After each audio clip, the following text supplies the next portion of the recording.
they're going to lead the Pledge of Allegiance for us. Flags here.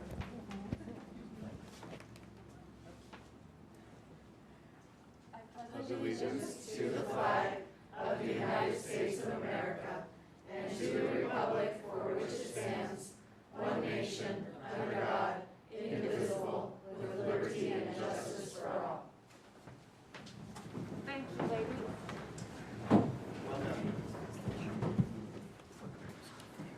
The next item is the approval of the agenda. Do I have a motion, or are there any comments on that? I move that we approve the agenda for tonight's meeting as presented. Second. It's been moved and seconded that we approve the agenda as presented. All those in favor say aye. Aye. Aye. Opposed? Motion passes. Then we'll follow that with approval of the minutes. Did anyone have any corrections or changes for the minutes? May I have a motion, please? I'll motion to approve the minutes from the regular session and voting session meeting of July 13th, 2021 as presented. Is there a second? Second.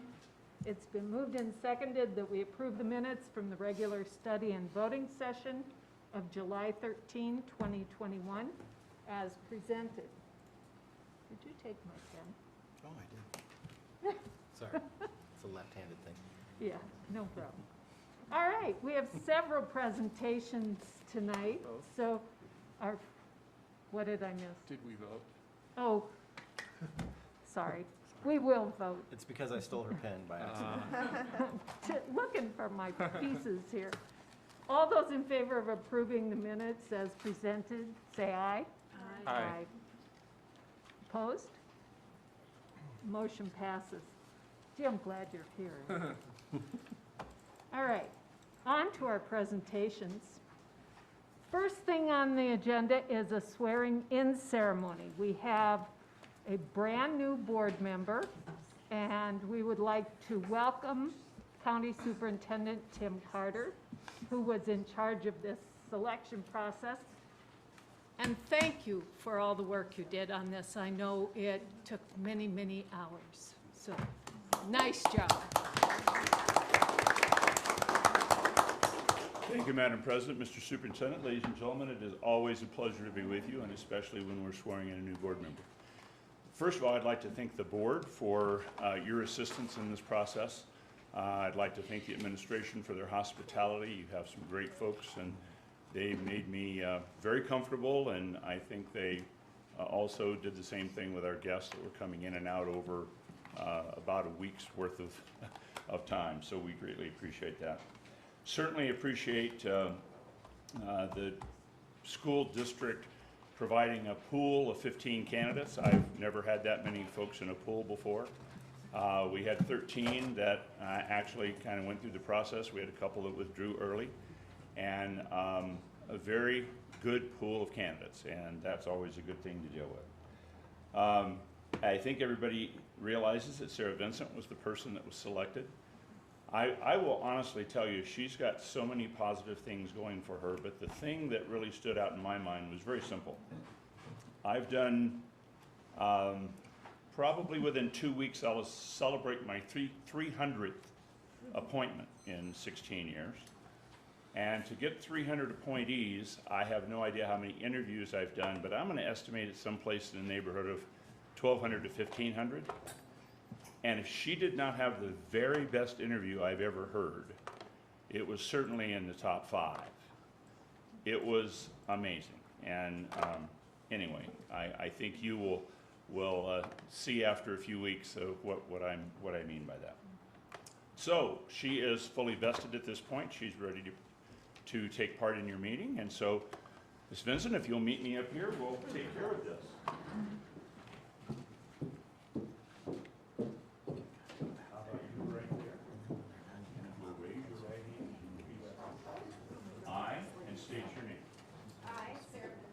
Do solemnly swear that I will support the Constitution of the United States of America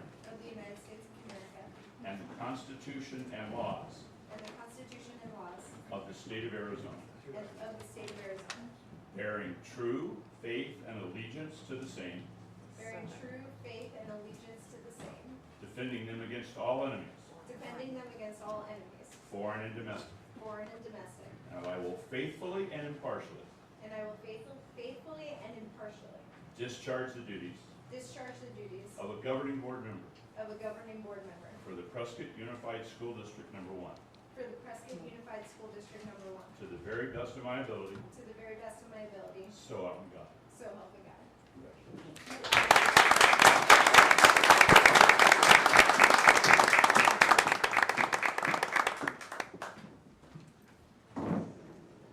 Did you get your picture, Kathy?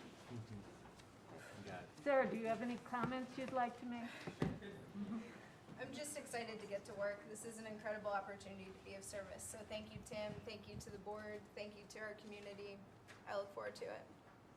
Welcome. Welcome. All right, our next guests are the administrators from Granite Mountain School who are here to share with us. For those of you who are not aware, over the last, well, since January, we have been having our schools come in and share input from parents on the culture of the schools. This is one of our goal areas, and so we've been trying to gather some information on that. In addition, now starting this fall, we're also asking the schools to give us a little more information on things such as their FIG interventions. You may hear that as we go along this year. FIG means filling in the gaps. Anything kids missed out on last year, we need to be looking at that. So that's one of the things. They're also going to speak to us about transitioning students and orientation programs. So Teresa Brusso, the principal of Granite Mountain. Good evening, I'm Teresa Brusso, principal at Granite Mountain, and I'd like to introduce Brianna Randall, our new assistant principal at Granite Mountain School. I'm excited to have her with us. She joins us with lots of administrative experience and comes all the way from Alaska, so she has lots of great stories and experiences. So if you ever get a chance to meet her, I encourage it. So thank you for having us, and I apologize we walked in late. We had scheduled pickup, and I had a parent orientation that I just wrapped up and zipped out. And of course, you know, Prescott is either traffic is good or you hit every single light. And of course, I hit every single light, but just in time. So glad to be here, glad to be able to start a school year fresh, and it was nice to be back with our staff. Yes, the last 2 days and get to see staff and students in person and starting school year in a way that teachers and students need most. So Granite Mountain School, our school vision is we're preparing today's students for tomorrow's opportunities, and our mission is that Granite Mountain School is partnering with our parents, families, and communities to prepare every student for success in a safe, academically innovative, and character-rich environment. And so that's really what we strive to achieve. In fact, we spent a lot of time yesterday talking about that, as well as some of our goals and initiatives. And one of the big ways that we do this at Granite Mountain School is that we are a STEAM school. We integrate science, technology, engineering, arts, and mathematics. Granite Mountain is one of only 9 STEM accredited schools in the state of Arizona. We're really looking forward to being back in person and being able to integrate STEM and STEAM the way that it needs to be. It's hard to do that in a digital environment because it's a lot of problem solving, a lot of collaboration, a lot of hands-on learning, and so we're excited to be up and running back with that this year. I am going to share with you, I'll pass this document out to the board. This is our trilateral plan, and it has our current school goal and our action plans. I'm not going to spend 2 hours and go over every detail with all of you guys on this. But you could. I could easily. But we're gonna, I'll just give you a gist and tell you some overviews and some of our big focus areas that we are going to be happening through this year.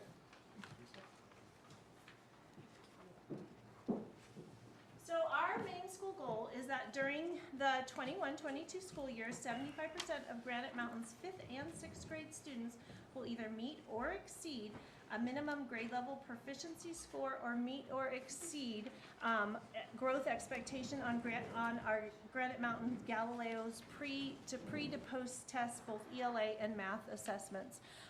Granite Mountain School is broken up into 2 teacher teams. Every student has a teacher who teaches either language arts and social studies or math and science, and this way all of our teachers and students are working towards our school goal, and really we have a 75% initiative, and we're trying, and that's the goal as we go through the year, is looking at that 75%. Are we hitting the 75% mark? And if we're not, where are we going back and readjusting? Obviously, coming out of a year of COVID, we have some focus areas that we really want to highlight. Our 3 main areas that our goals and actions are tied around are a high-performing school culture, data-driven systems, as well as whole child supports. And Granite Mountain School, we are constant, because we're a 2-year school, all 5th graders transition to us from the elementary schools, and then they're only with us for 2 years, and then they transition on to Mile High. And so we are continually a school that's working in building culture, because all of our students are new, so we're reestablishing that for our students and staff each and every year. And our focus is this year, so under high-performing school cultures, we have a variety of action steps, but we're focusing on the quality of instruction and making sure this year, as we have students in person, that we are really working through our district instructional guides and our adopted curriculum and having students work through that. Some of our big areas of focus under our data-driven pieces is obviously looking at our students. Where are they at? Where are they coming in? We know that they're coming in with some missing gaps. Even students who were on it and online and had a lot of parental support, there are pieces that are missing, and so we want to make sure that we're identifying those, and we do have a plan, which I'll talk about in a minute, to kind of help students get through that and how to help support that. Through our staff collaboration, as well as one of our goal areas this year is to have students involved in their own learning and tracking and monitoring of data. And that's actually been a part of Granite Mountain's plan, and we've been implementing pieces of that. Again, we're looking forward to being in person this year to be able to really implement that fully, because it's challenging in a digital environment. So one of our big initiatives falls into the filling in the gaps, which is the FIG plan, as Ms. Dillon had talked about before. Any questions on the trilateral? There's a lot here, and I really skimmed over it. I would just like to clarify, when we talk about trilateral goals, we're talking about... It's our school improvement plan, Yeah. essentially. So we have one goal, and all of our action steps tie around that school goal and what we're doing and how we're continually improving. And the 3 areas that are included in trilateral goals are school environment, student support, and student transition and orientation. So the goals encompass those 3 areas, which is why they're called trilaterals. Mm-hmm. That's correct. Thank you. And under whole child supports, we're also having a focus on social emotional learning. We know that it was rough. You know, 5th and 6th grade, we are reaching a pre-adolescent point, and it's a funny time for kids. They're still trying to figure out themselves. They're starting to venture into adolescence, and so we do have social emotional in normal times that we need to address and be on top of, but we have a plan in place for that. Not only do we have a full-time character coach, we also have a full-time counselor who are working diligently this year to help support that. Last year, we purchased, with some of our grant funds, a program called Base Education. It's a social emotional learning curriculum. Last year, we left it to our behavior coach and our counselor to kind of do on a more individualized basis. This year, we're embedding it into our Friday early release time. So once a month, we'll give our teachers training. Once a month, our classroom teachers will implement a variety of lessons. So it's an online curriculum that has lesson plans for teachers. It's structured. It gives a lesson plan format for teachers. There's usually a video and several activities that follow. And it has a variety of topics: anger, self-control, bullying, cyberbullying. There's about 20 different lessons that teachers and our support staff can pull from for that. In terms of filling in the gaps this year at Granite, basically what we're doing at Granite isn't something new. We're not reinventing the wheel. We're taking what we've already had in place and we're building on that and expanding it for students to be able to meet their needs as we go into this year to fill in the gaps. So Granite Mountain School, as part of every student's schedule, has always had a time period embedded into the day called enrichment. And during this time, that is when some of our special ed students will see their resource teachers. That's when our math and reading interventionists will pull their students out for individualized instruction during that time. And then classroom teachers will have a little bit smaller of grouping because students are getting their needs met with either interventionists or sometimes special education. And so our classroom teachers break their students up into small groups. They do some differentiation. They do reteaching, focusing on their specifically on student data and student needs. And at Granite Mountain School, about every 3 weeks, our teachers are reviewing data and information as content area teams. Where are their kids at? What do they need to focus on? And collaborating on that plan. This year, as during that enrichment time, we increased the amount of time. That was a smaller period of the day for only 40 minutes, and so we had students that were seeing a reading or an interventionist only for reading because there wasn't in time to do both. So we actually increased it to about 56 minutes, which is the same amount of time as every other period in our school day. And so our interventionists will see groups of students for 25 minutes each. So if a student needs to see the math interventionist and the reading interventionist, there's time. And then the classroom teachers have more time to dig in and really do some filling in the gaps. And teachers also during that time, so amongst their team, they work on a very planned and structured schedule. They need to one of the first professional developments we're going to do on a Friday is teachers are going to look at their data and they're going to give myself and Brianna a detailed plan of what their enrichment will look like, how they're going to break up their kids, what that's going to look like, how their time will be spent, and making sure that students are really utilizing that time to gain what they need to gain. And also a part of that time will be students will be also monitoring their own progress and data. At 5th and 6th grade, and we've seen this, we've done it, teachers will give Galileo formative assessments, and when it's done well and done right, teachers can talk about it, and students will go, how did I do? How did I do? When do we get to take the assessment? I want to know how I do. I'm wanting to know how I'm learning. And so really allowing students to take that ownership makes a huge difference. Any questions on filling in the gaps? Teresa, what data will the teachers be looking at? So predominantly Galileo, however, we will be utilizing for bigger pre and post assessments, we'll be using our STAR. We've used that for reading. We're going to be using it for math. So it'll give us some pretty specific information. Our teachers have been really diligent, really over probably the past 4 or 5 years of using Galileo, and they've created formative assessments. So they're already there and created based on the standards that students do. So that will also drive a lot of that. That'll drive our data conversations that we have when they give those formative assessments across the grade level. Then teachers can meet, talk about how they've done, how students are doing, and we'll be focusing on some of the really key power standards. We have that information based on where they're coming in from, based on Galileo from last year, and what standards they knew and didn't know. And then as we do the pre-assessment, it'll give us that information also. Thank you. So one of the questions that we were asked to answer was talking about student transition.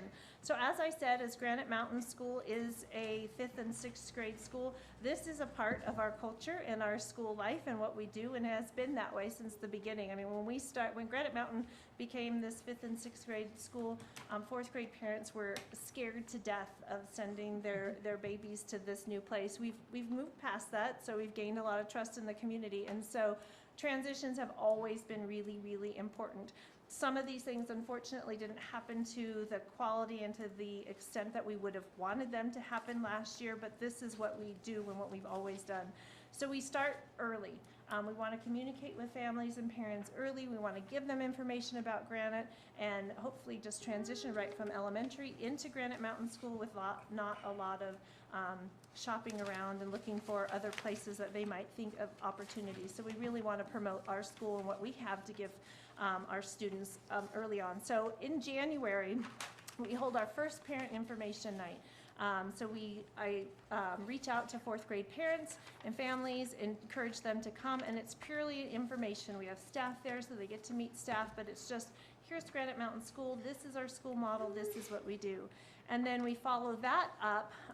Early registration starts to happen, but before that happens, we do elementary school visits. We take our music classes on tour, and we go and visit the 3 elementary schools, our band and choir and orchestra play, and we talk about the electives and opportunities that the students have, so it generates that excitement. And then usually by the end of February, as long as weather permits and we don't have to reschedule, we have Greek Granite Grizzly Night. At that event, students and families are able to come, and we do school tours, and we break the students and families into small groups, and one of our teachers or staff members gives them a tour of the campus. We stop by the fire pit. We have the fire pit going on our campus, and we do s'mores for students and families, and it's always a really exciting event. And then at the very end of the year, the last Monday of the school year, we traditionally have our fourth grade student visit. So we bring all the fourth graders onto our campus. We do a mini spirit assembly, get them excited. We have our instructional coaches help us run some field games for the fourth graders. We give them a tour of the campus. They get to go to the cafeteria, eat lunch in our cafeteria, and just really kind of experience the environment so it doesn't seem quite so scary. We've had summer school, and that's not on here, but we do encourage our students to sign up for summer school, and we have a good chunk of fifth graders who sign up just to become familiar with our campus and to be comfortable there. And then what we had tonight, we have our back to school schedule pickup and meet the teacher night and classroom visits. I also do offer a parent orientation for anybody who wants to learn more information or may have missed something. Some of our newer families, and we had several new families who have moved to the community who were there at our event tonight. And then back to school night happens, our next one is this one for this year is happening on August 18th. And at that event, I do a little presentation, then parents go to classes, and that's where teachers get to talk about what's going to happen in the school year, expectations for the year in their classroom. So that's kind of where we're at. We're trying to reach out and get our students on our campus as much as possible and exposed as frequently as possible. Questions about that? Anybody? Questions? Thank you. Okay, we have 2 parents.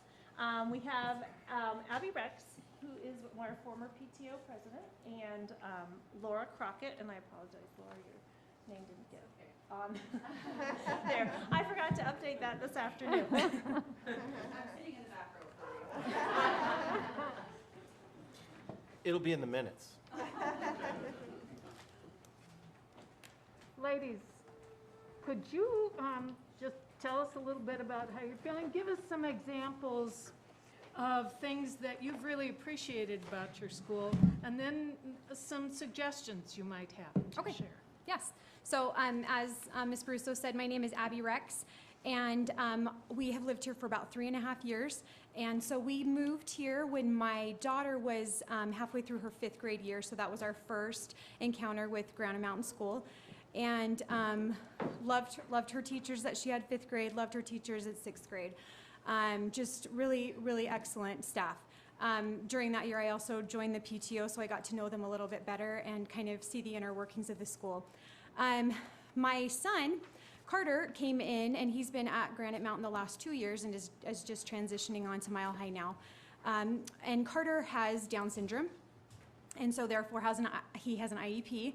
And so we kind of got to see 2 different, I don't want to say two different sides necessarily, but just of kind of how that would work for him at Granite. And we were kind of coming from the last year of kind of working for a couple of months to try to get him into a general education setting, more so than just the special education classroom. And so we kind of had that in place. And one of the greatest things that I will say, and Ms. Brosu probably doesn't even realize it because it wasn't probably wasn't a big deal to her, but it was the fact that that very first meeting that I had in that school, while we sat down to talk about what his school year would look like, it was just understood that he would be able to be included with his peers. And those general education teachers that were a part of that meeting just hopped right in and were like, absolutely, why wouldn't he be in my class? And I really appreciated that because we've lived in a lot of states and we've dealt with a lot of things, and it's been really hard to get him the things that he needs, that we feel like he needs. And I will say that because of that, the last 2 years he has been able to be with his peers, and they know him and they love him and he loves them, and it has been a great experience for all of them. And so I just, like I said, they will never know what that means, but that was huge for us and huge for my son.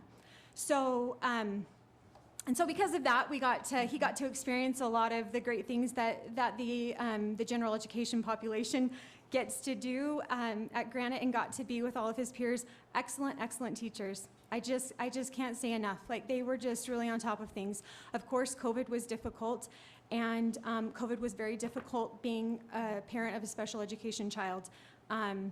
Being online with a special education student, especially my son who can't maneuver all the things, I had to sit through every class, and I had to take all the notes, and I had to help with all the homework, and I had to sit through every therapy. And so that took a lot of hours every day, and I have other children. So that part was hard, and I know that that is not any fault of Granite Mountain. It's just, it was what it was, but I'm really hoping that moving forward that that's not an issue anymore, and that we can just, the students can be in person. I will say the one thing that was, that I might tweak is, so my daughter, when we moved here, she was not placed in an honors class, and we didn't even know there was a distinction between honors and honors plus, and we didn't know. We were new. We were new to the area and kind of how things functioned. And you know, this school setting is a little bit different because it's a 5th and 6th grade campus, and that's not what we were used to. So as we kind of went on with the school year, we found out through talking to other parents and things that was something, and that never actually came to fruition for her. And as I kind of would be in and out of the classroom every month doing character counts and things like that, I would hear just kind of offhanded comments from students, things like, well, the smart kids are across the hall. And that kind of hurt my heart, and for her too, that she sometimes was like, well, I guess I'm not the smart kid. I'm like, oh honey, yes you are. And so, so I guess I don't know if there's a better way to maybe have some of that. I do know moving obviously into Mile High that we could pick and choose what honors classes she wanted to be a part of, and she did very well with all of that. So I don't know if there's a different way to do that, or if it's just, it is what it is, but the majority are fine with that situation. I don't know. I'm just purely going off of those things.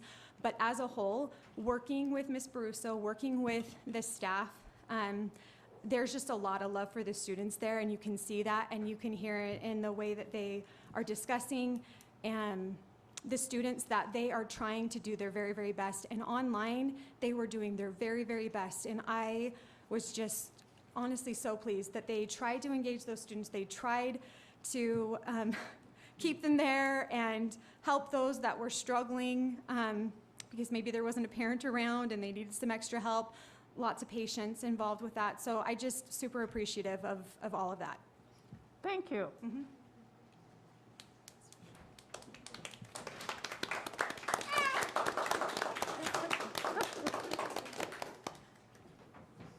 Hi, I'm Laura Crockett.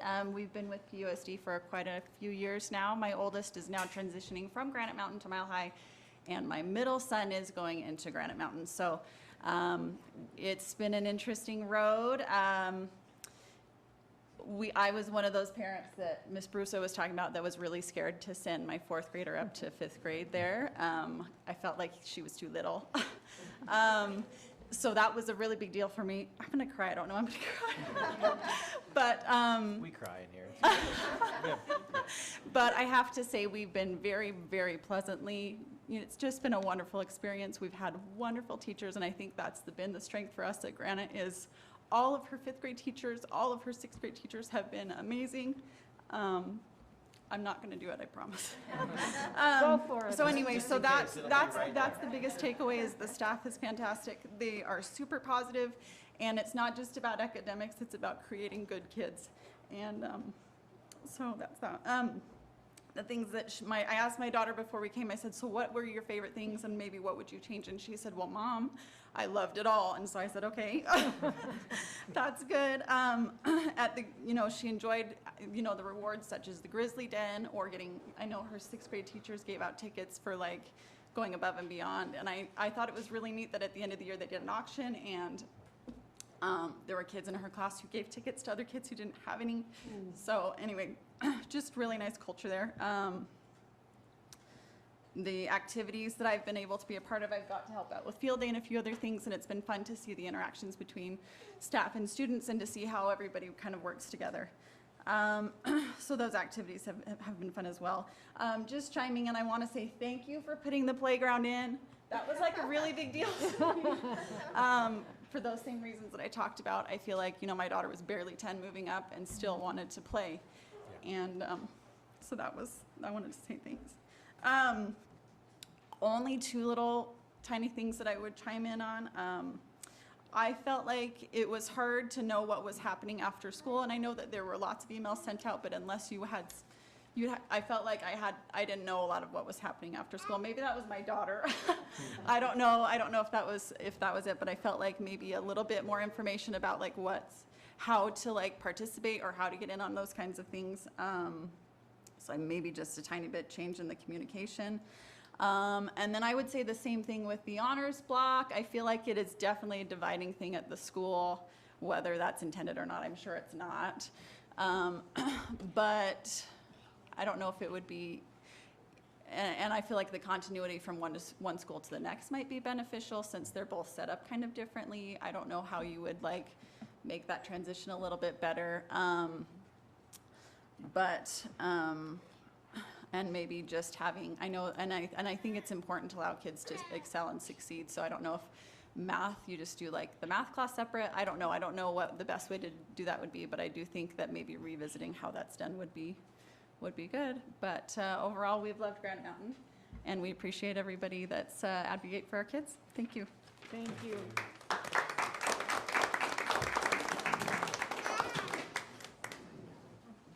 Do you have any questions? Anybody have any questions or comments? I hope you will share the very positive comments with your staff. I will. And just so everyone knows, we have looked at the honors piece multiple times, but the way our class is set up, and because math is so math, our honors really is math driven, and our students are blocked. And that's where our schedule is a little bit unique and creative, is we're not quite an elementary school schedule and we're not quite a middle school schedule.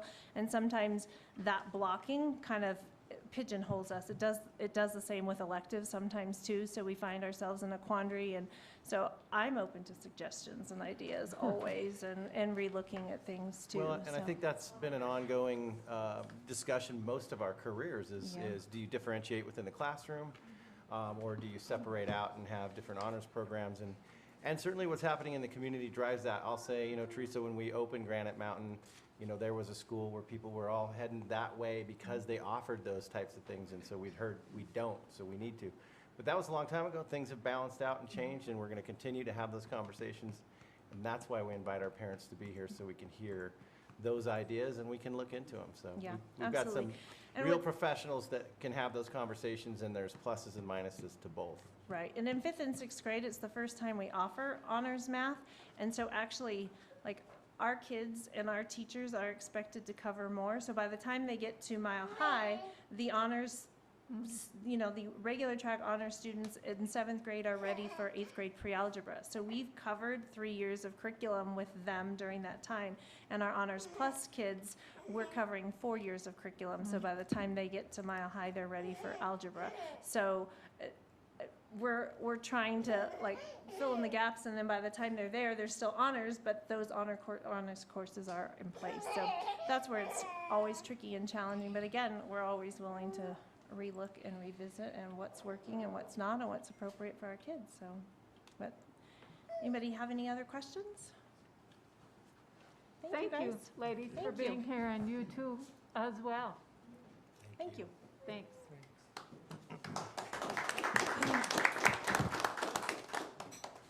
The next item, we get to hear about salaries. Clark? Why did you say it that way? Clark Tenney, Director of Human Resources for PUSD. So over the last couple months, the governing board has requested that we gather together some data to look at, to see comparative salaries between our district and some neighboring districts. So I spent the last few weeks, whenever I had 15 minutes here or half an hour there, between frenzied hiring of people to pull together some data. And we'll show that to you here in just a minute. I'm going to give you about 30 seconds of context for a question that I'm going to ask you. It's a philosophical question. And then as you have the answer in your own mind to that philosophical question, we'll look at this data together and see kind of where that takes us. So as a governing board, of course, you direct your superintendent to attract and retain quality staff all the way through. That starts with teachers, but also our support staff is a big part of that. And when I say support staff, everyone from bus drivers to principals and beyond. And as you do this, of course, you're keeping several things in mind. Because our schools are funded mostly by tax dollars, every decision we make is in part driven by that. We want to make sure that we're allocating financial resources wisely. It's not our money, it's the taxpayers' money. We want to do that correctly for them.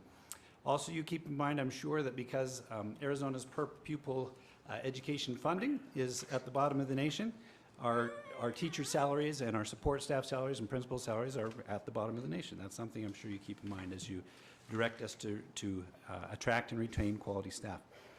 We have to appropriately allocate the limited resources we have, and so as you know, we go through a cycle of budgeting, a system of budgeting each year, and that's one of the things this board has done very well, is choose a superintendent for whom that's a priority, putting systems in place that help us to make good decisions that are sustainable over the course of years.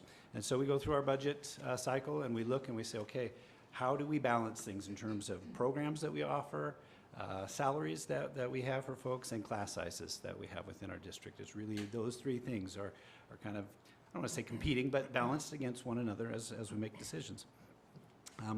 We know this as well, that educational research tells us what's probably intuitive for most of us in the room, that if we're going to have a quality school, we need to have quality teachers and quality leaders in that school. Educational research absolutely confirms that that's the case. So we need to get those folks, and how do we do that? Well, we're very fortunate in PUSD. I reported to you last month that we're very fortunate to have limited turnover in PUSD. We attract and we retain quality folks from year to year.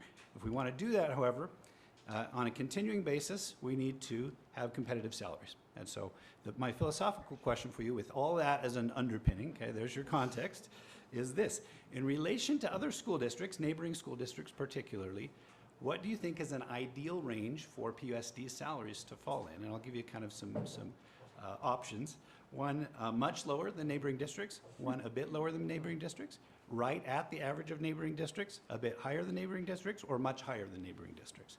So in a lot of ways, we might immediately default to, well, of course we want to be much higher than neighboring districts, but with all those things as a context, right, we're trying to be frugal and we're trying to balance things and whatnot, so that may not be the right answer. Hopefully nobody's mind immediately went to, we want to be much lower than neighboring districts, but you know, there's something to be said for that in terms of those financial and fiscal responsibility pieces as well. So you can maybe mull that question over your mind. You certainly don't need to volunteer right now. It's a good question for maybe all of us in the room. Where should we be in relation to other schools and other districts? So we've gathered some data here, and Kathy's got that up for us. Thank you for that, Kathy. And I'm going to show you some of this data. You've got it in front of you, and we'll come back to it at other times as well, I'm sure. I've gathered data from 9 nearby districts, kind of what we refer to sometimes as our sister districts. For the most part, These are contiguous to us or they're nearby. These are the districts that we sometimes find ourselves competing with, quote unquote, as we hire teachers and as we hire administrators, et cetera. You can see most of them listed here. I had limited data that was available from Wickenburg and from Page, so I've gone ahead and I've hidden those rows just for brevity and to make this easier to read. But their salaries, where we had them, are included in the averages that you'll see there, okay? And it's worth noting that only one of these districts is in the Phoenix area, Deer Valley. It's the northernmost part of Phoenix, right? Just as you go down to Anthem, et cetera, that's the area we're looking at there. If we were to include more Phoenix districts and Tucson districts, the averages would be much higher, as it turns out. As it is, we're looking at just northern Arizona, mostly rural districts are a little bit lower. That's worth noting. Not every one of the districts that we looked at has equivalent positions. Sometimes we have equivalent titles, sometimes we don't. And in many cases, say, the responsibilities of an elementary principal are probably fairly similar from district to district. That may not be the case for, say, a transportation director, where in our case in PUSD, the scope of what we have our transportation director do is limited in relation to some other districts. So that's worth keeping in mind as well. And we can dig into that deeper if you'd like. As I went through it, I found data and averages where I found a difference that was very significant, which is to say we're 10% or more. Well, let me back up and say this. What you'll see as we go through this is we're essentially lower across the board. I think there may be one cell where we're actually higher than the average of over 100 cells. We're lower across the board. In some cases, we're just a bit lower. We're mostly within shouting distance, 5-6%. So it's not a significant difference that would in all cases, sway somebody to go to, say, Deer Valley or Flagstaff or Chino Valley instead of Prescott. In some cases, there's a very significant difference, and I've highlighted those as well. You'll see a light orange highlight all the way over to the average if we're off by more than 10%. And then within that same row, if it's 10% to 20%, you'll see bright yellow. If it's 20 to 30%, you'll see bright orange. If it's more than a 30% difference, holy smokes, we got a problem, honestly. And so it's in red. Red is the problem color, right? Okay, let's see what else. So let's go ahead and scan through this. Kathy, if you don't mind, would you've been able to see these top few cells just a little bit. And I'll point out this. You might look at assistant superintendent and say, $91,000, that's pretty good money. And on the one hand, it is. On the other hand, nearly every district around us, especially in the Phoenix area, is offering more than that. And if our assistant superintendent were an elementary school teacher in Southern California, she'd be making more. So that's worth noting as well.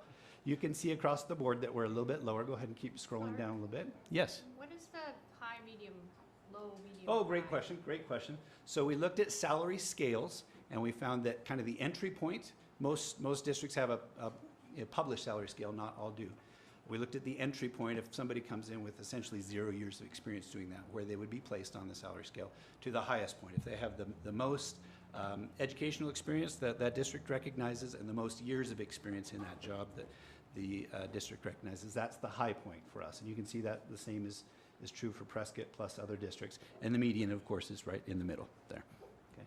In many cases, there's 10 or 12 or 15 cells that a person might be placed on initially. We've just, again, for brevity, first, second, for highest, lowest, and then in the middle. Okay. If you scroll down again, you'll see most of the figures were off by a little bit. Middle school assistant principal, that may be something we want to look at in the future. You can see we're lower than other places. Let's stop at teachers here for just a minute. You can see where we're at with teachers. We're lower than our neighboring districts. We're not like, whoa, my gosh, we got to do something last week or we will lose every teacher in PUSD. Different, but we're different. We're 5%-ish below our neighboring districts, okay? Keep scrolling down, you'll see school psychologists. That may be an area we want to look at soon. Mental health counselors, certainly that's an area we want to look at soon. Our entry-level social, emotional, mental health counselors come in at 20% below neighboring districts. That's a significant difference, and we're not going to attract the quality people that we need if we do that. Even though people a lot of times are willing to pay the pine tree tax to be in Prescott, and they know we have a terrific reputation as a district, et cetera, sometimes people are willing to come in for a little bit lower salary, but probably not that much lower. As we scroll down a little farther, you can see IT director, Director of Information Technology, Educational Technology. It's different titles in different districts, is substantially different than our peer districts, substantially different. 34.5% at the low end and 33% plus at the high end. So that's something that later on this evening we're going to ask the board to look at. That one is not one that, hey, next cycle we really ought to look at that. If we've got a good person, and we do, we risk losing that person with this kind of a salary scale. Federal Grants Director, you can see there's some significant differences there, and you might want to keep scrolling down for us. So there's our other things, and we're getting down to some of our classified staff. And you can see in some cases we're real close to average, in some cases we're significantly different. You'll notice that there's 1 or 2 districts that tend to pay much more than the rest. Facilities Director is another place we'll pause just real briefly. You can see we're substantially different, 53% different in lowest level of salary placement. And then if a person's got a ton of experience, we're offering them 45% less than neighboring districts. That's probably not sustainable. And then our classified staff, we can dig into that a little bit more later, and we will. One of the things that I know the board will be interested in is our student information system coordinator, person who takes care of Power School for us, which is a huge difference. I'm still digging up some information on that. That's not published as readily as some of these other things. And then our IT techs is another place where we're constantly losing people and we have turnover, so we know there's an issue there. So I'll pull that data together for us, and some of those things fall within this classified scale. So there's that information for you. What questions do you have at this point as we've scanned through this? Maybe we could do kind of a notice, I noticed this, or I wonder this. And if you notice something, feel free to comment briefly, and if you wonder something, I'm happy to share what I've found as I've gone through. If I can just add to that, as Please. we're thinking about that, and you said this a little bit at the beginning, but we're doing a study here to see what the board and the community have questions about with this, and we would probably bring some solutions in January, February, when we start looking at the new budget. Besides these couple of really high points where we're way too low. So this is a process where if you're curious or you want to know more or dig in deeper in areas, then we've got lots of time to do that. Thoughts or questions? Clark, how would you say we compare as far as recruitment and retention of teachers with our neighboring districts? Yeah, that's a great question. You can see we're just a touch lower with the 2 neighboring districts, particularly Right. compared to Humboldt in some areas. But we're fortunate in that, again, we've got an excellent reputation here. I regularly get people who come to us from one of the neighboring districts in some cases, or from other places where we had a similar job. We had a math teaching job, and so did Humboldt or whatnot.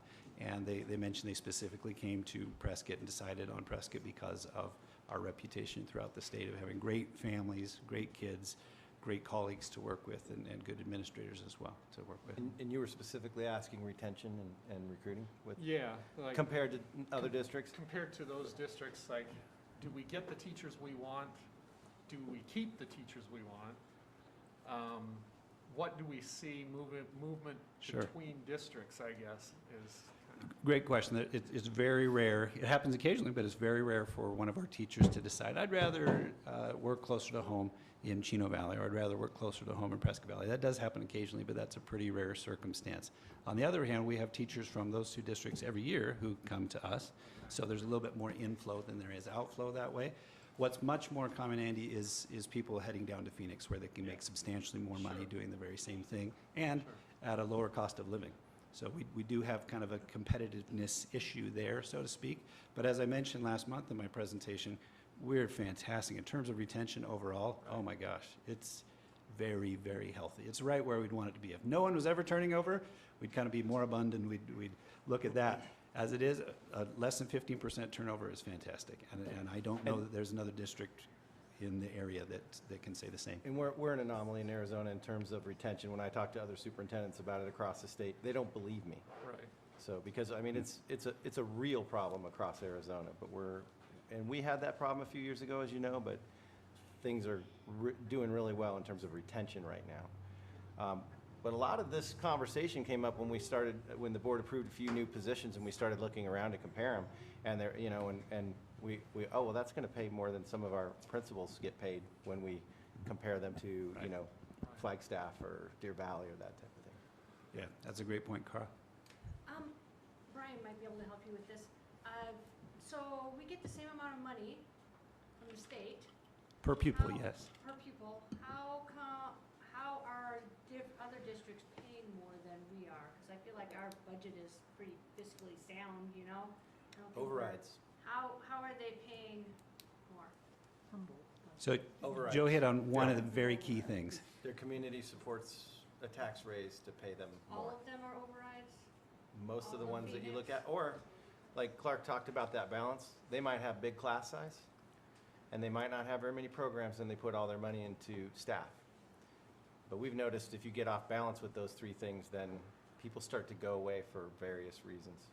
Yep, I was going to mention exactly those two things. Brian, go ahead. And the other thing, with teacher retention, it's a fantastic thing, but we have also been able, minus this upcoming school year, give raises, I think 6 out of the last 7 years.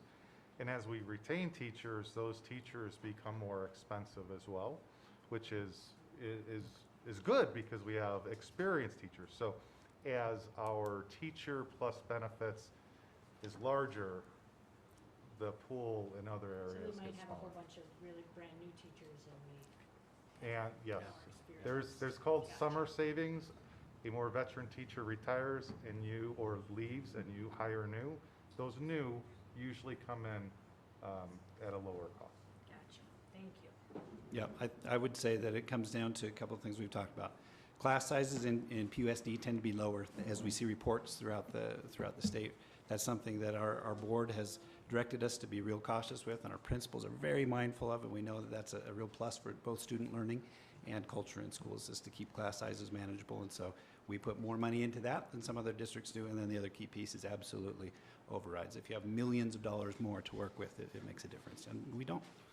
And it's also, I would add, just those things that make Prescott Unified special, the offerings and the things that we have for students to do and the supports. And case in point is that $500,000 that we have for social and emotional counseling and positions we have for our students. Can't touch that anywhere, but that money being earmarked for that support. You know, other districts don't, so they have it to spend in other areas. Yep, great. So Go ahead. one other question, maybe this isn't an issue because as I notice on the high end of our scales, we're not as far behind. In some cases, you're right, yeah. Do you see, is salary compression an issue at all as we raise the salaries for incoming new teachers and our experienced teachers aren't getting maybe that same bump? Do we see that as an issue with a lot of Yeah, returners? great question.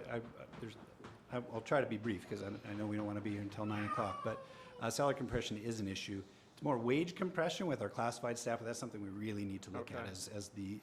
at the lower end, as the minimum wage drives up, our top end folks and our Right. lower end folks who have substantially different responsibilities in some cases are very close to each other. So we really need to look at not letting that flatten out in the way that it has. It happens as well. Joe mentioned we're looking at some of our directorships a little bit later tonight.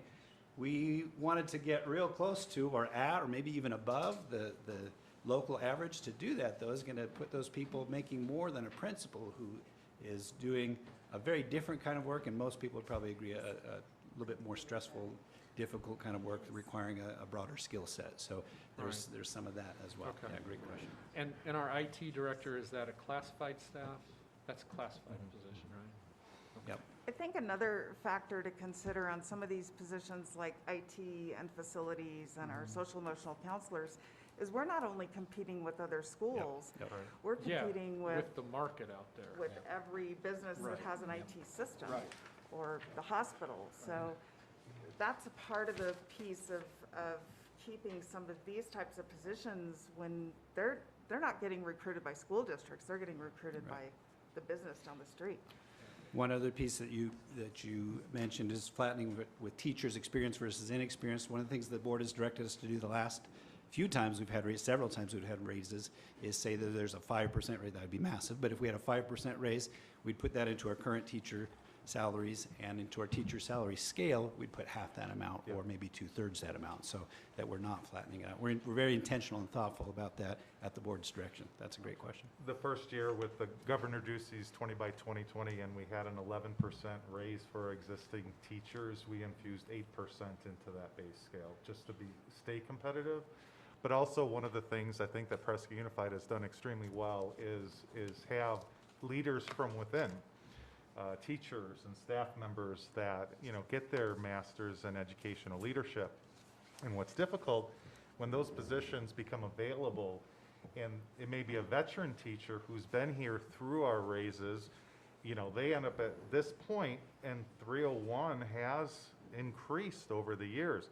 You add 301 on that, and then all of a sudden you're looking at a teacher who's making X amount, and if they were to leave the classroom for a 12-month position in administration, it's right here. And so it becomes very difficult, you know, saying, hey, you're a 10.5-month employee, you're working with, and we really want you to go into leadership. And oh, by the way, we can't pay you anymore. The daily pay can be less than a teacher pay. Yes, For daily daily rate, because it's Often. over 12 months. So we sometimes hear in our community, teachers are overpaid or principals are overpaid. I think the data we have here suggests that that's ridiculous. But you can draw your own conclusions. What other questions do you have for me before I let the next person come on up? Any other questions for Clark? Great, thank you so much. Okay, thank you.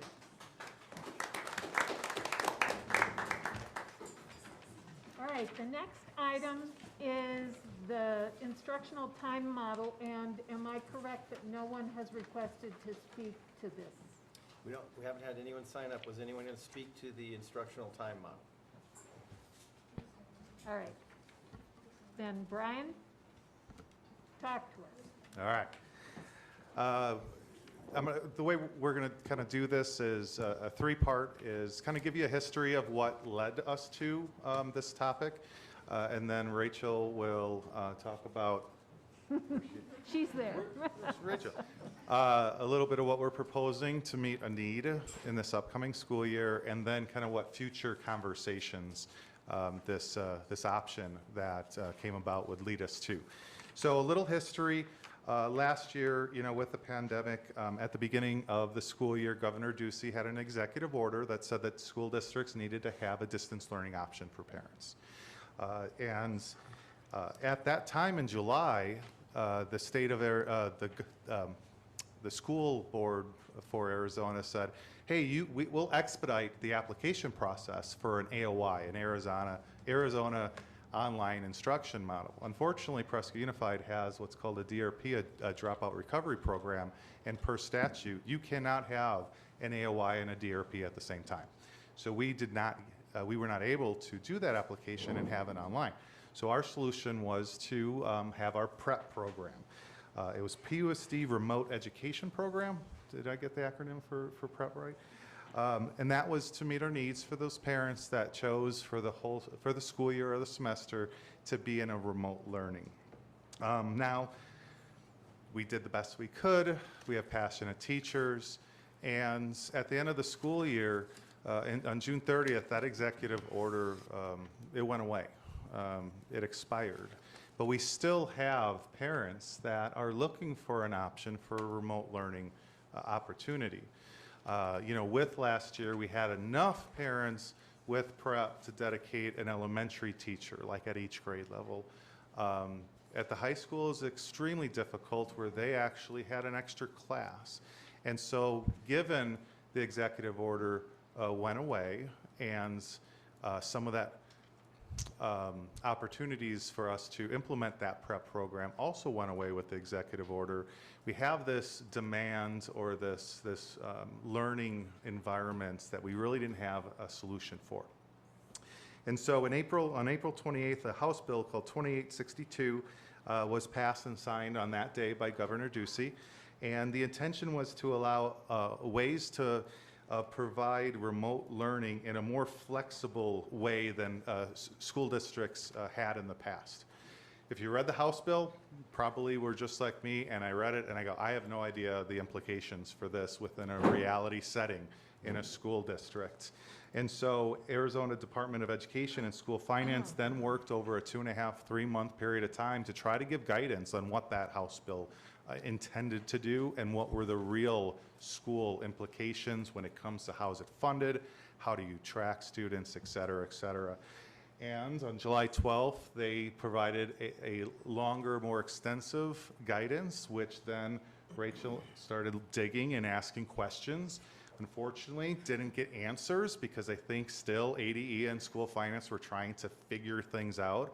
And it turned out about a week and a half ago 2 weeks ago, we got answers. And as soon as those answers kind of came and went, this could really provide us not only opportunities for this year, but also for the upcoming years. And we'll kind of talk about what those conversations may differ with what the House bill calls an instructional time model.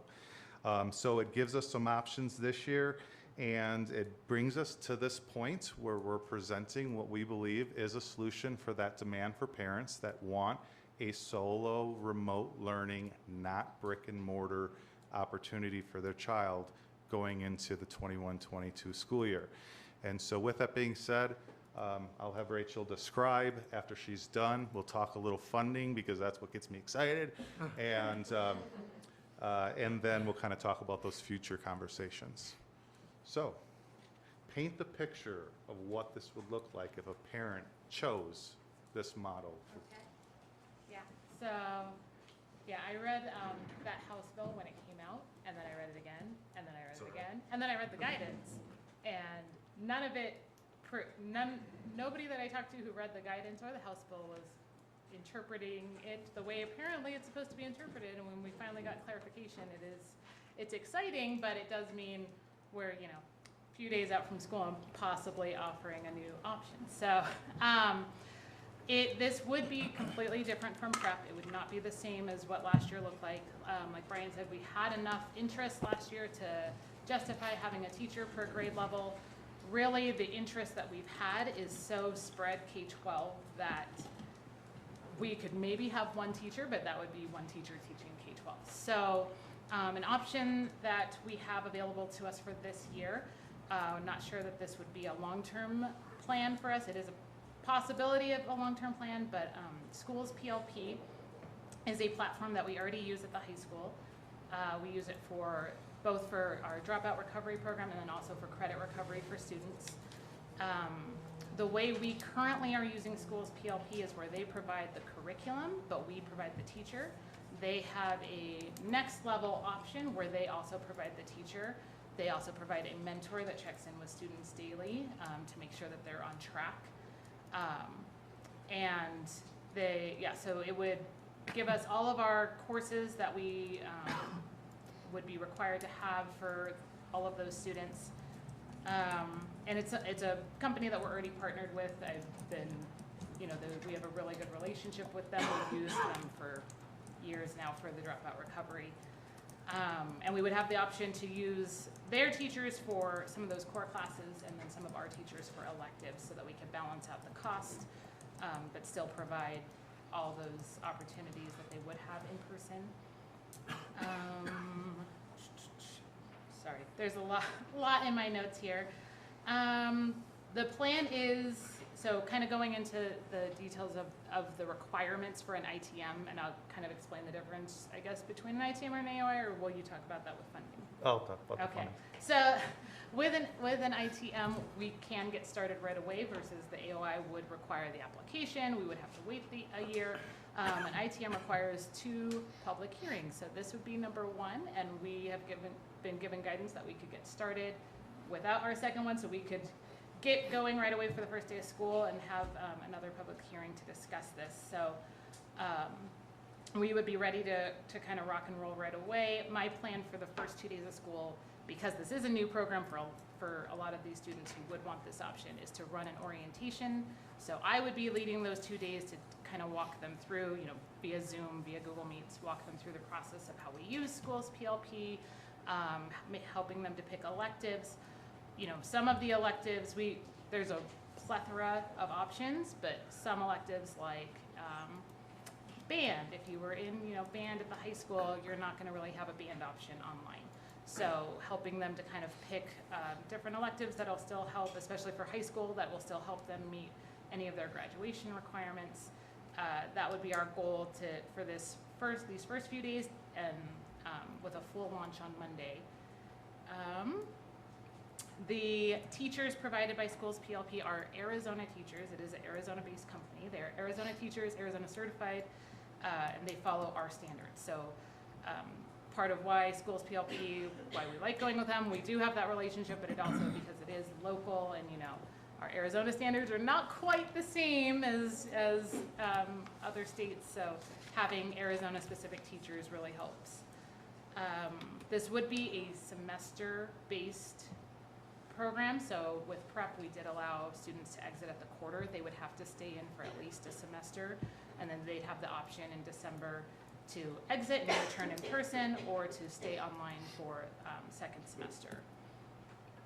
And yeah, I don't know, I feel like that's mostly everything. I don't know if you have any questions about how this would run, and I know Brian will talk about kind of funding and why the ITM is a little more exciting than the AOI, and yeah. Question? One, is there an option for students to be partially in this and partially in person? The technical answer would be yes. Okay. However, for this year, this is kind of, our plan for the AOI was that it would be starting in 22, 23. Right. We weren't planning on offering any kind of remote learning for this year, so this is a bit of a scramble for us to get it in place. We're excited that we already have this connection and we can easily make it happen, but for this year is really more to meet that need of those families that want an at-home option. I will be working really closely with the principals this coming up year to develop what a hybrid might look like for those who would want to maybe take some classes in the morning in person and maybe have a job in the afternoon, or kids that are in traveling sports teams that need to be able to have some flexibility. But that takes a lot of planning and prepping to make sure it runs smoothly and doesn't send the whole master schedule into a tailspin. So this would be more of a fully online for this year, but with potential options next year for a lot of flexibility for our students. And that's what we really wanted to look for in the 22-23 school year, is the option for, I would really want to take this class online, or these two classes, and then I'm able to go to the high school and take these two classes that interest. What we will have for this, and this is really solving that demand for that remote learning opportunity for the parents who don't want their child to be at school. But I will say, if a child does learn through the ITM, we can say, because they are enrolled at the school that they should be.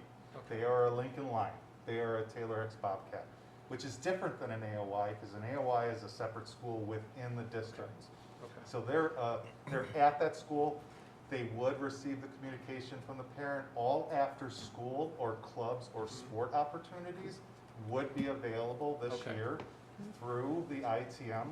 It's just because we literally got the guidance so late, and that all districts are scrambling with this option, we need to have it be a semester commitment, because during the school day, my child's schedule would be delivered at home through the remote learning ITM.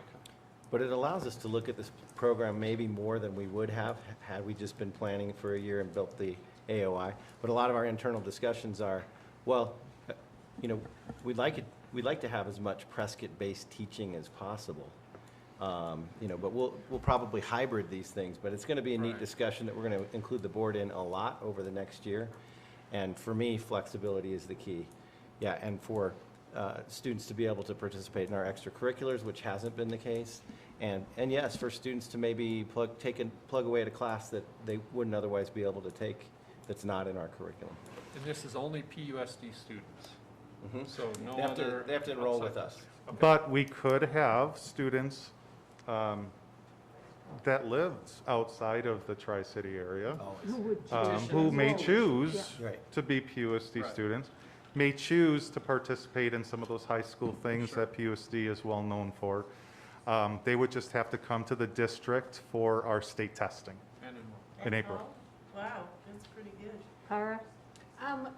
Just want to follow on with Andy, like, you said that there were gonna be there were teachers for this. So I'm assuming could be totally wrong, that there might be, they might be teaching a class size.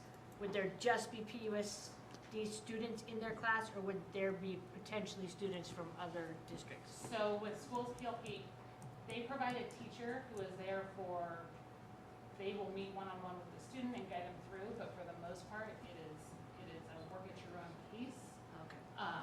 But then they have, so the mentors are there to help keep them on track, give them guidance, clarify that, and then their teachers are available Just for questions? for questions. Okay, so there's no like lecture online Yeah, or anything there's, like that? Okay.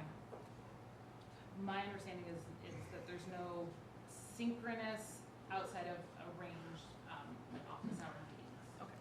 So really, when you're talking ITMs and AOIs, you're talking about basically two models. One model is where you hire a company, they provide the certificated teachers. This software drives a lot of this, the instruction. The teacher's there for support, questions, assignment assistance, the mentors, which isn't with all companies. Schools PLP does this, and I think it's a crucial part to keep kids on pace for, making sure they're where they need to at the end of the semester. And then the other model is where you use a platform, there's a lot of interactive instruction, but they're your own district's teachers. And we're controlling how much is that, whole classroom. We want to hopefully get here. Now, for me, there's a number of students, how much money's coming in, staffing, and we need to make sure we're making very financially responsible decisions. If we hire 10 teachers to do this track and we have 10 students that is in the remote learning, a kindergarten, one in every grade level, how do we really fiscally say that that's responsible? We want to try to get here, and we're hoping that's where 22-23 comes in, but for 21-22, we're choosing and we're paying also more for that premium software support that adds a teacher and a mentor to it, but it is not putting us in a place where the money that the student brings in ADM-wise is less than the cost of providing the remote learning. Connie, did you have a question? I did, but I think I forgot it. And, no, it'll come back to me, and Okay. I will. Is this K-12? It's pre-K-12. Pre-K. We did actually, yes, we Thank did you. have one pre-K student who has reached us. So just a little bit of the difference with the ITM. It is funded very traditionally like a brick and mortar school. It is based on the first 100 days of the school year. Part of our template that we need to submit is how we're going to track attendance. So it is 100 days. And the incredible thing about the ITM versus an AOI, straight out, an AOI is funded based on number of hours for the 12 months, and it's only funded 95%. We know this because last year, every day a child was in distance learning, that child only got funded at 95%. That cost PUSD $593,000 in funding because of that 5% lower. With an ITM, you get 100% of the funding for the 100 days, and the only time it's decreased is if a school 50% of their population is in the remote learning at any time. If you hit 51%, that 1% now kicks in at 95% funding. So 400 students at Taylor Hicks, the only way we wouldn't get full funding is if 201 students chose the ITM over the brick and mortar option. That we won't find with the AOI. It's 95% from day one. Okay. Yes, you Brian. got it, Connie. Who was the genius who came up with this idea? Is it something that is made available to every school in Arizona or in the country, especially after this, in the movement of the pandemic?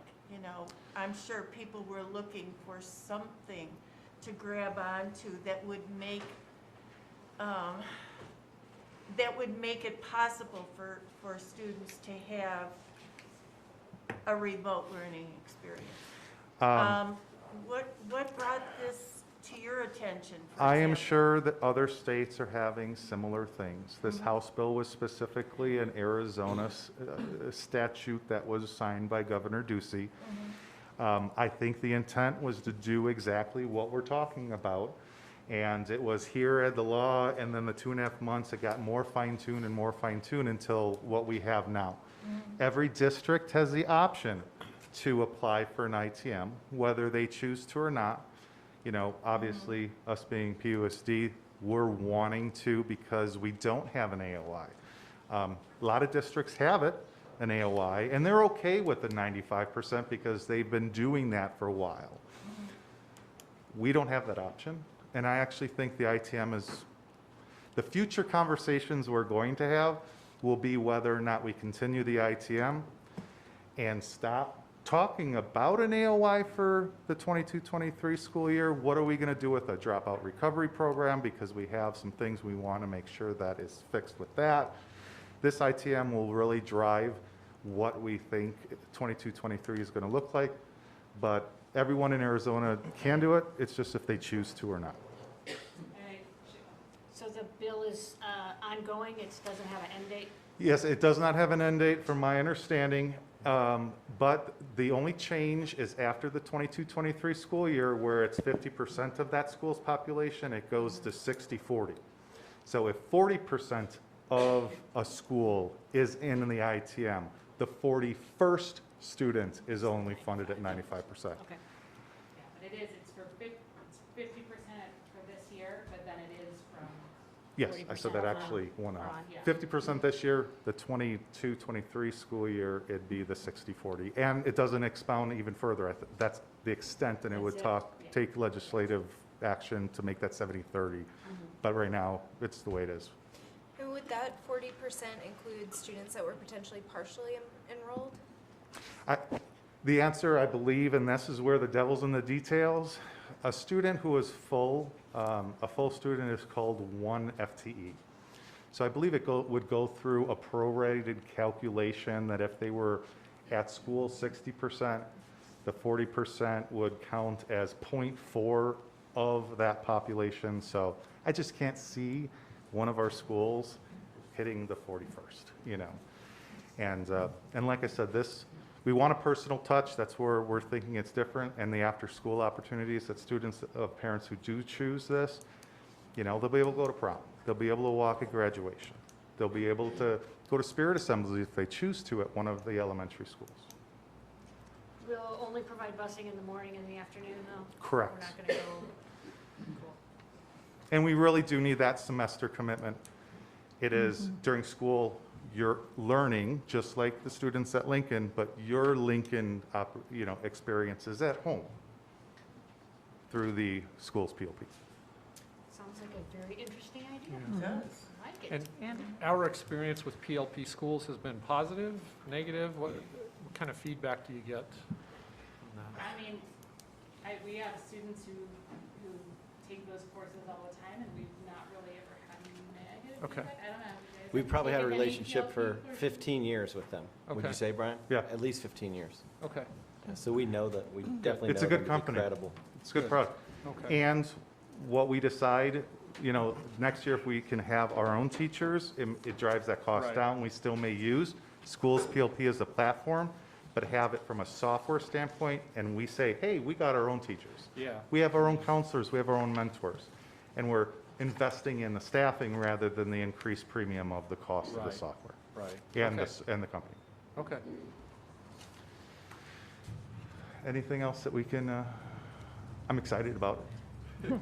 Yeah, this sounds really exciting. We'll I'm be really- back with round 2 of Yeah. public hearing and just more information for you. And by that time, it'll be in action. So we can say, hey, this is what we've learned in the first 20 days of school. I am very pleased because we have a number of parents who are really nervous, given the recent trajectory of COVID, and Well, and I'm that was- glad we can offer them something. Rachel surveyed all of our prep parents, and most of them said, hey, if you have full back in person, we'd be back in person. But Yeah. there is that 10%, there is that Yeah. handful, and they will choose another option if we don't have one.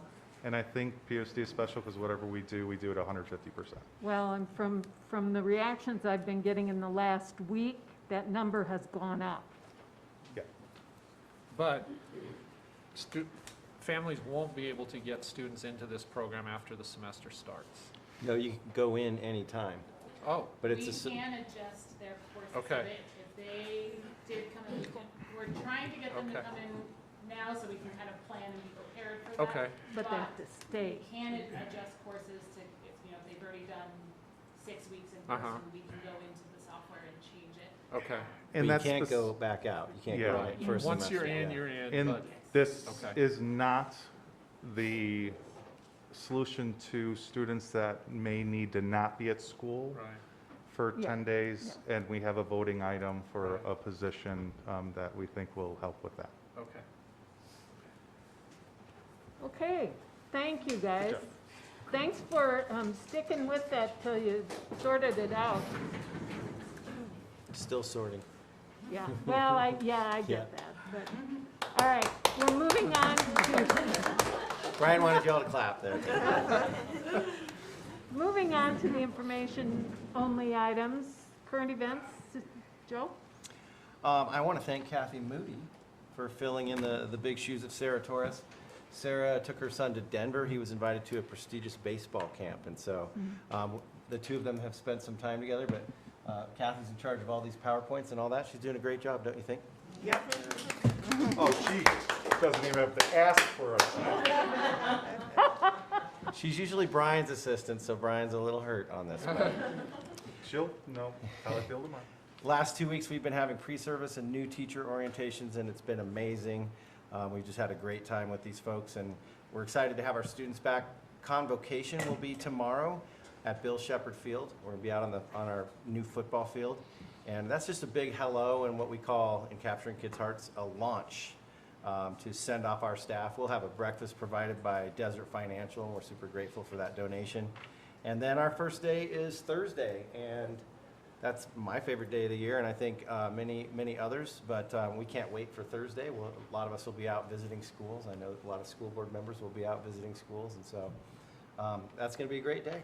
So that's my report today, short and sweet. Okay. In the last week, I have visited with the new teachers. I have visited at Lincoln, at Granite Mountain, and at Taylor Hicks, and I've been delighted with the positivity I have seen in those schools, in spite of the fact that for most teachers, last year was the most challenging of their careers. So that was really pleasant to see that. So, and I would encourage board members to think about greeting students and or parents on that first day of school at their liaison school. Just a thought. Anybody else? Current events? Okay. Moving on to our action items. First, we have the agenda items, the consent agenda.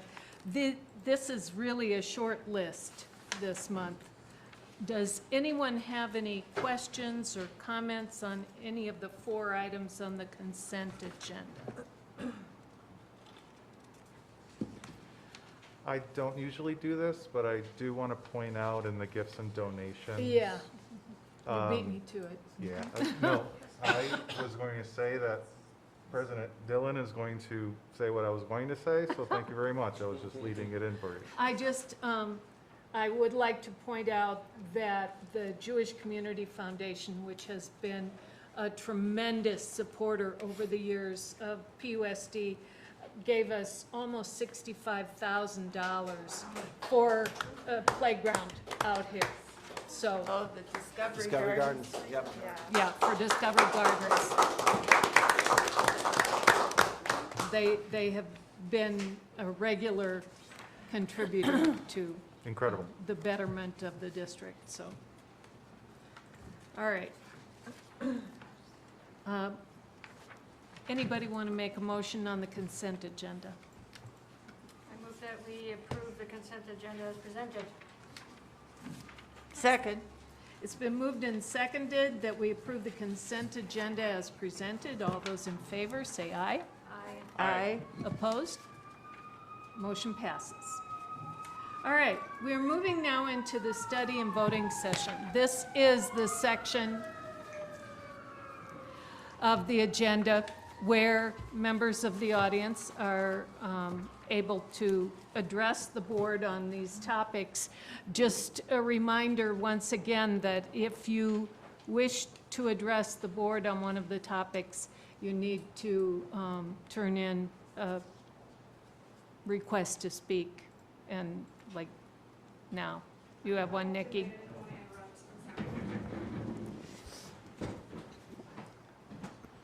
Thank you. Anybody else? All right.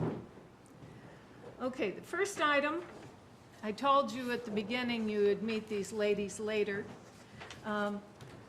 We had these three young women who applied for the position as the student representative on our board.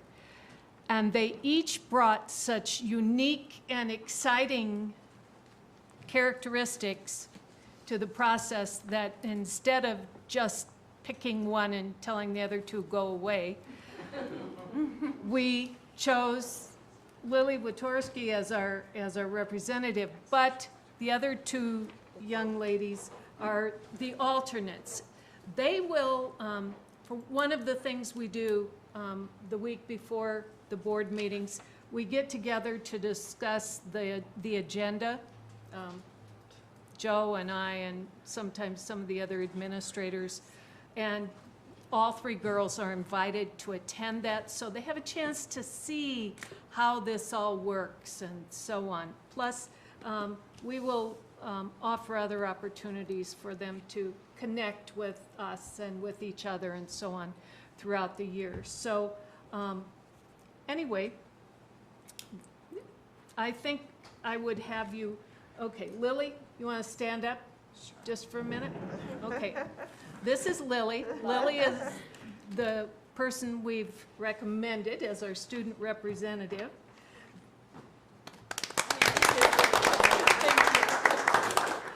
And then we have Isabel Flores.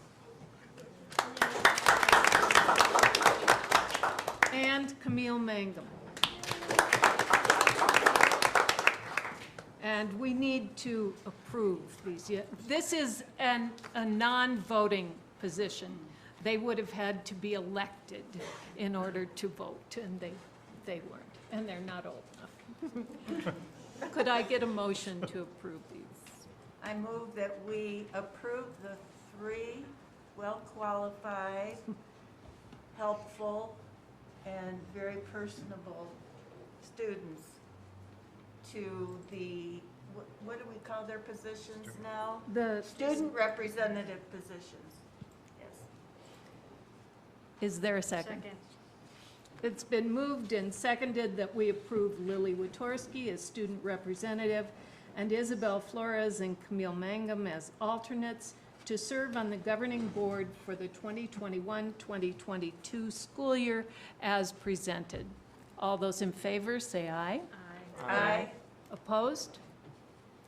Congratulations, ladies. Welcome.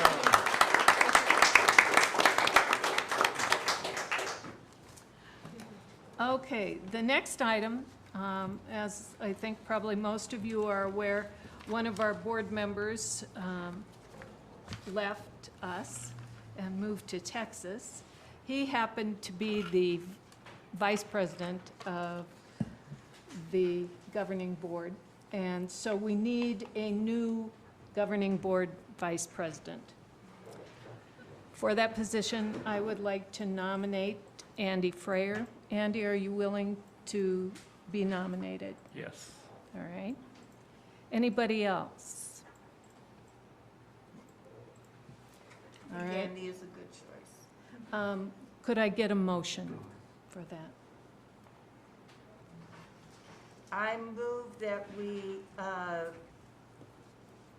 You can just say elect. accept, yeah, Andy Freyer as the vice president's replacement caused by the leaving of our previous vice president of the board. Thank you, Connie. Is there a second? I'll second. All right. All those in favor, say aye. Aye. Aye. Opposed? Congratulations, Andy. Yeah, the speaker for item 3. I think they knew Okay. that because they already put you there. All right. Our next, Very good. excuse me, our next item is the Arizona School Boards Association draft political agenda. And the way this works is there's a legislative committee who discusses, proposes, et cetera, this political agenda. And then the draft of that comes to the individual boards for approval or denial. And then at, excuse me, at our law conference in September, the delegates determine whether to pass or not pass this political agenda. So we do have a speaker who wishes to speak to this topic. Nikki? We can't figure out the timer, so we'll, Okay, I'll be quick. I'll put it on my phone. So on this agenda, there are just a few concerning things that I would like you guys to think about. One is give all districts the authority to provide affordable housing options for teachers. I love the idea, but what does that look like, especially here in Prescott when housing is very expensive? Where does that money come from? The other thing, oppose any legislation that has its intent to lessen or curtail the legal authority of local school boards.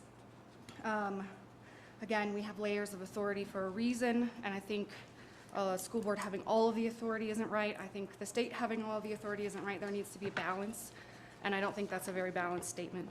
And then there's a whole section about school choice and how we fund that, and that they are completely opposed. They want to oppose all measures, and school choice is very important to parents. And so for you to take that stance as PUSD that you're against school choice is, I think, not a good idea.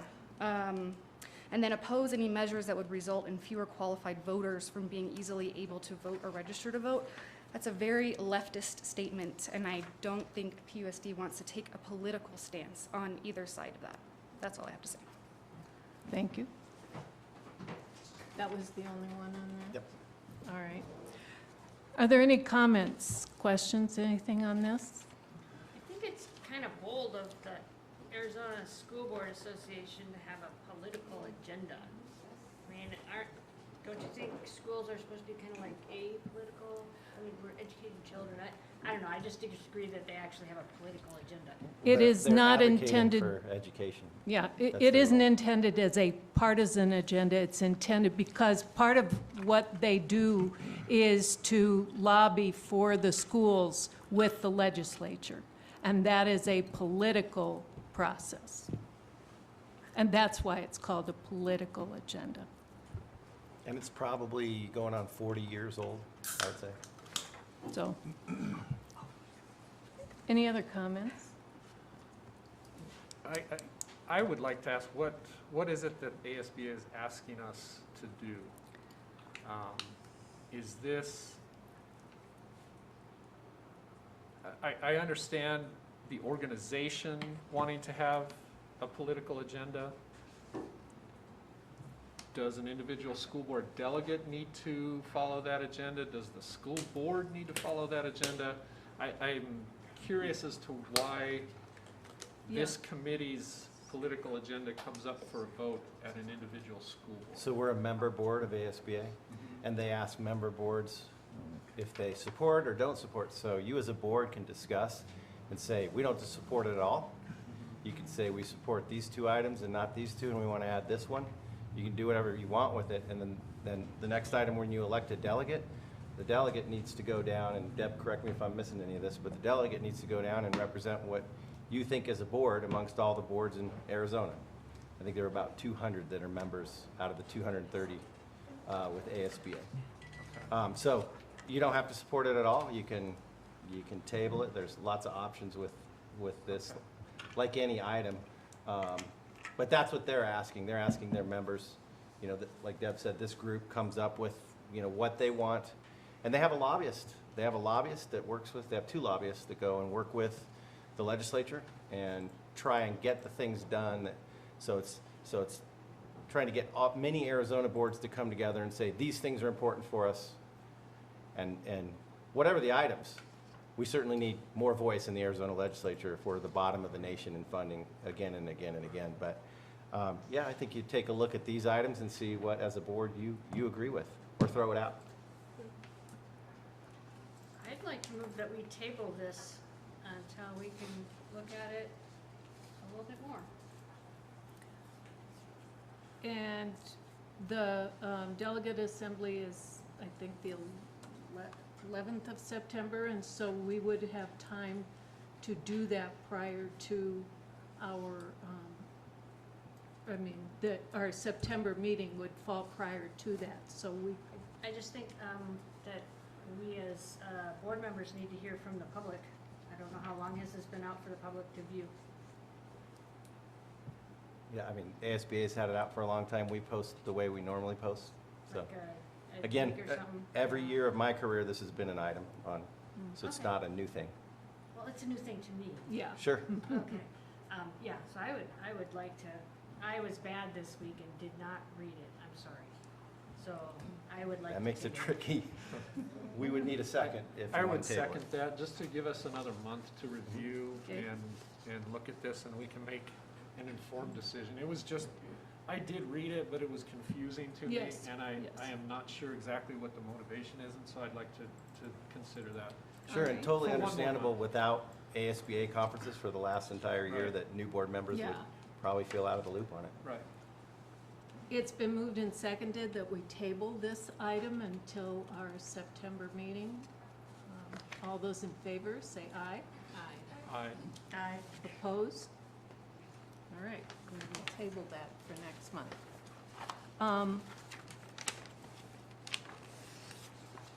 I'm going to table, can I do that? Just, You can make a motion to table it. and all right, I look for a move second. that we also table item number 4, because item number 4 is selecting a delegate to vote our position at the delegate assembly.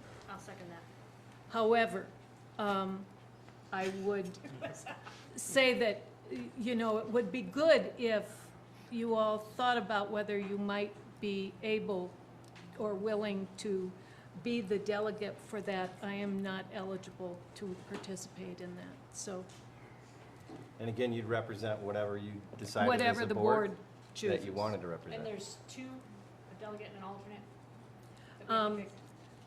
It's not a bad idea to have an alternate, but we mostly need a delegate. I'll second So, your all right, table. so it's been moved and seconded that we table item number 4 as well. All those in favor say aye. Aye. Opposed? Okay. We'll table both of those. All right, the next one is a little bit complicated. Brian, you want to take a stab at it? All right. So in early 2000, Arizona voters voted on Proposition 301, which was about increasing sales tax to provide teacher compensation. And after it passed, legislation and its Arizona statute 15-977 basically regulated how it was structured and how it needed to be paid out to the districts. Comprised of 3 pots. The upper 20% or 20, they call it, had to go to teacher compensation. The lower 40 or 40% could go to a list of items, including professional development, Ames prep at that time, it was Ames, teacher compensation, and other things, class size reduction. The middle 40% had to go to performance pay, and districts needed to come up with their 301 performance pay plan. And PUSD did this, and previously it composed of 2 goals, a professional development goal and also a student achievement goal. The recent legislature, there was a Senate Bill 1139, completely restructured the way that Arizona 15-977 is. Instead of 3 pots, it collapses it into 1 pot. Districts can choose out of that menu item and how they could spend that money in the 1 pot. Doesn't lessen the amount that we get. It's just in 1 pot or 1 fund.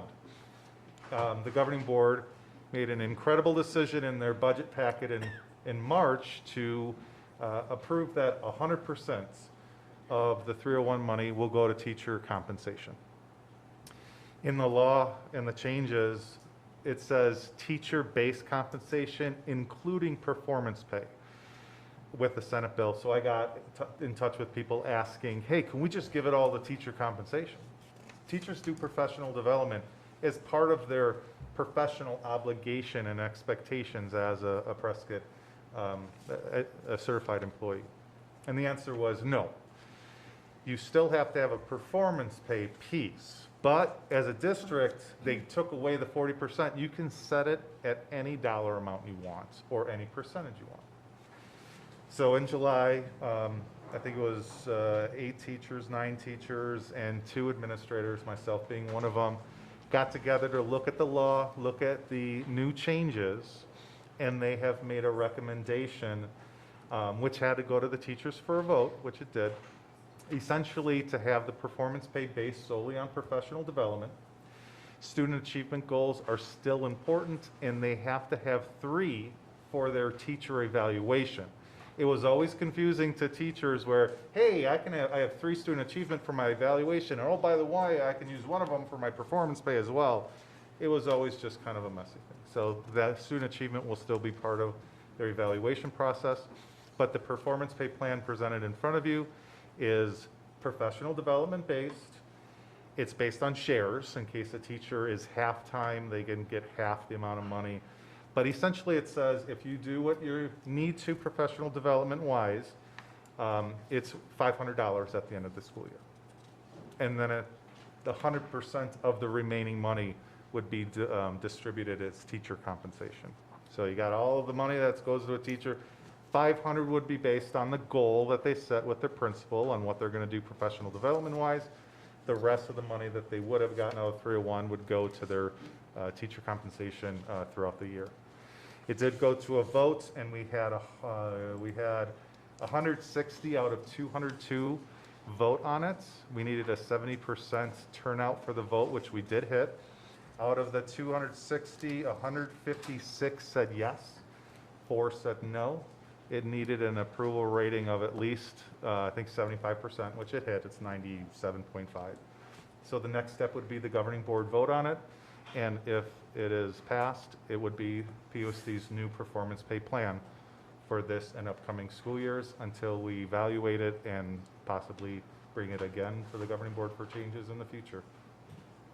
Carr? How does, I get the $500. Yes. The other part goes to their base pay, so is that like a pay raise? It's just, if I'm a teacher and I make 40,000, essentially the pot of money that I talked about, it's divided by the number of full-time equivalents we have. Right, and then everybody gets that? Everyone gets that. And that was a decision. And it doesn't matter if they made the performance, if they went to Correct. professional So if a development. teacher said, yeah, I don't want to fill out the paperwork for the goal, Yeah. essentially they're forfeiting the $500. They're not forfeiting their obligation to do their professional duties, which is engage in that professional development that all teachers do. They're just not going through the process to get 500 at the end of the year. So does it go on like our pay scale, like this is the base pay for this, or is it just a bonus? It's a bonus amount, but we can Because it say varies each year. it varies every year, and in fact this year it's a little higher just because the Joint Legislative Committee underestimated how much the sales tax sales would be during COVID, and so this year teachers will get a little bit more. But essentially we can say our average teacher pay is $43,000, our average 301, and we can advertise it that way. But we place teachers based on experience, and then at the end of the year they get Both paid at the end of the year, or is it like before when you got part of it at Christmas and then part of it at? Good question. This is not part of the voting item. I did survey the teachers on how they would like to be paid out and gave 3 different options. And 45.6%, which was the highest, said they prefer to keep it the same, $1,000 at December, the remainder paid out at the end of the year. If I were to just really simplify this to folks, 301's about 30 years old, but it came with a lot of hoop jumping for teachers, which, Cara, you probably remember. Yeah. And this law allowed a lot of that to go away, and also the decision you made as a board with the budget to put all of that money into teachers, which was essentially a raise, but a bonus. And so we've now simplified it the most that we think we can with this $500 piece. Would you say, Brian? Absolutely, and the committee is the one who came up with the 500. They thought it was substantial to the point where it's motivating to, be held accountable to log their professional development hours in order to prove they made the goal at the end of the year. And so a teacher, I have no idea the 4 that voted no, because it's anonymous, and I don't try. I'd like to know why, because do they want it harder? Okay, we can do that. So the hoops that we all had to jump forever are very duplicative of how we evaluate. Correct. So the streamlining is, we're not going to lose anything, that's for sure. No, I think the committee was very wise in their recommendations, and obviously most of the staff voted on it, and we'd like for you to consider adopting this as a performance pipeline. Any other questions on that one? Could I get a motion, please? I'll motion to approve the fiscal year 2022-301 performance pay plan as presented. Second. It's been moved and seconded that we approve the fiscal year 2022-301 performance pay plan as presented. All those in favor say aye. Aye. Aye. Opposed? Motion passes. You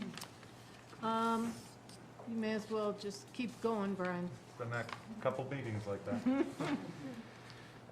Voting item number 6 is a yearly thing we need to do.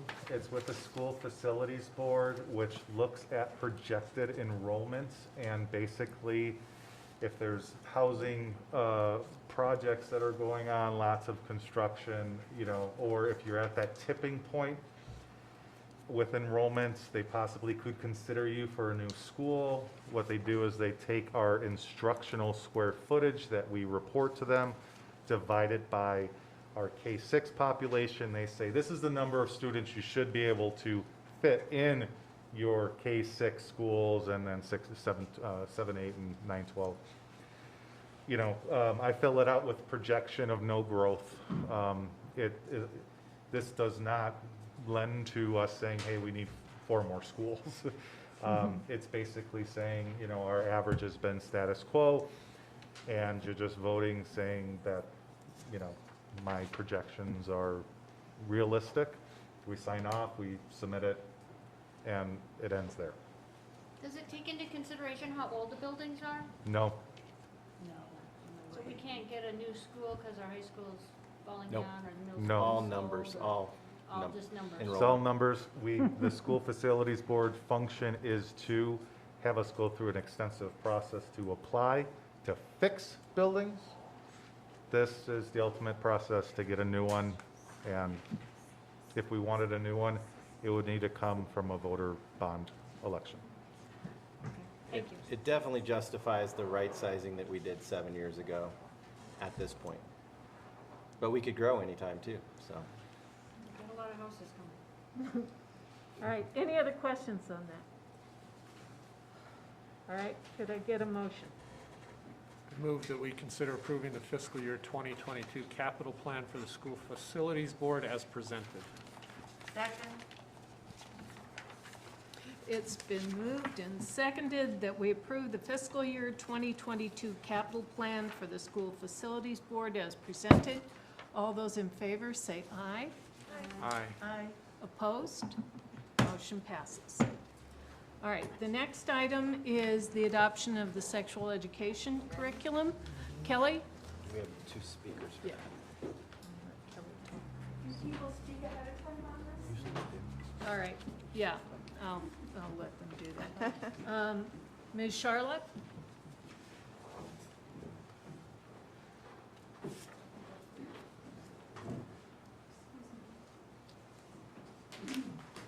Sorry to be the one to talk about a serious issue. We'd all rather just have a lot of fun, but there it is on the agenda.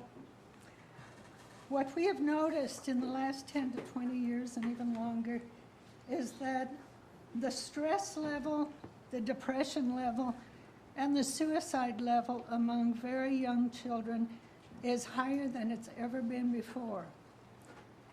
In my opinion, childhood is a time for play and innocence. You have put a huge burden, a burden of adult activity on very young children. This makes them stressed out all the time. They're hearing things that are not appropriate, in my opinion. The first job you have to do if you're going to be teaching this is to destroy their innocence. This is the most intimate activity in life.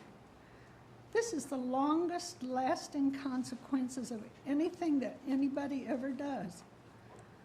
This is the kind of thing that should be explained by a loving mother, a kind father, and these are not your children, these are strangers' children.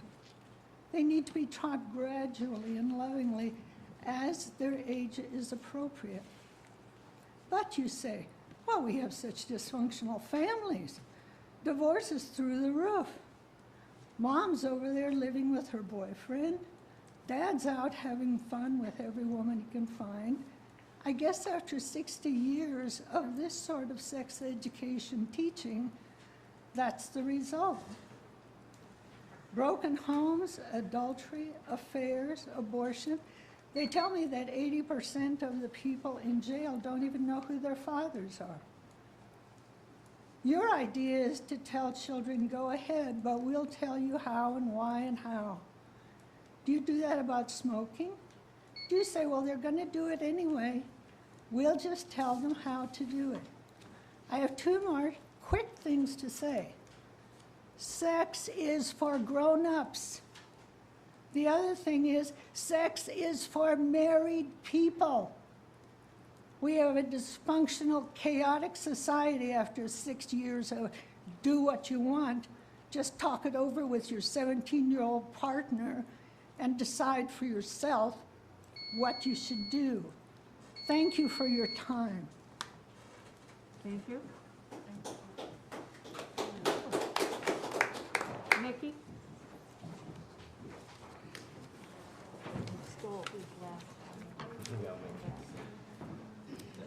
Hello, I just wanted to speak really quickly. I went to the public hearings. I believe Connie was there, so she heard a lot of what I had to say. I spent many hours looking over the curriculum at the school and taking notes and, digging into everything. And I actually came in very opposed to it and came out feeling a little bit differently. The curriculum that they have chosen is abstinent-based and it actually puts a very high value on sex and waiting, and it's a very important piece of your life that if you do it too soon, it will destroy your life, and it can, and it has, and we've seen that. And so it encompasses a lot of planning ahead, thinking before getting into these situations, feeling comfortable with having conversations and saying no, giving them the ability to say no, and practicing saying no, because sometimes when kids get in the situation, they don't know how, and then they just go into it. So I'm actually very for the curriculum, except for one thing. There are two pamphlets that are supplemental that they're not in line with the curriculums that are being proposed. They have a non-scientific language, I'll just put it in those terms, when the curriculum is very scientific and practical. And so I was informed at the public meeting that you as a board can decide to adopt some of the curriculum, or adopt the curriculums without the pamphlets because they are supplemental, they're not actually a part of the curriculum. You can also direct the sex educators on specific things that you would not like to see, and they would avoid those things. And so I would just hope that you wouldn't blanketly approve the whole thing, and that you would thoughtfully approve the parts that are appropriate for our kids. So thank you.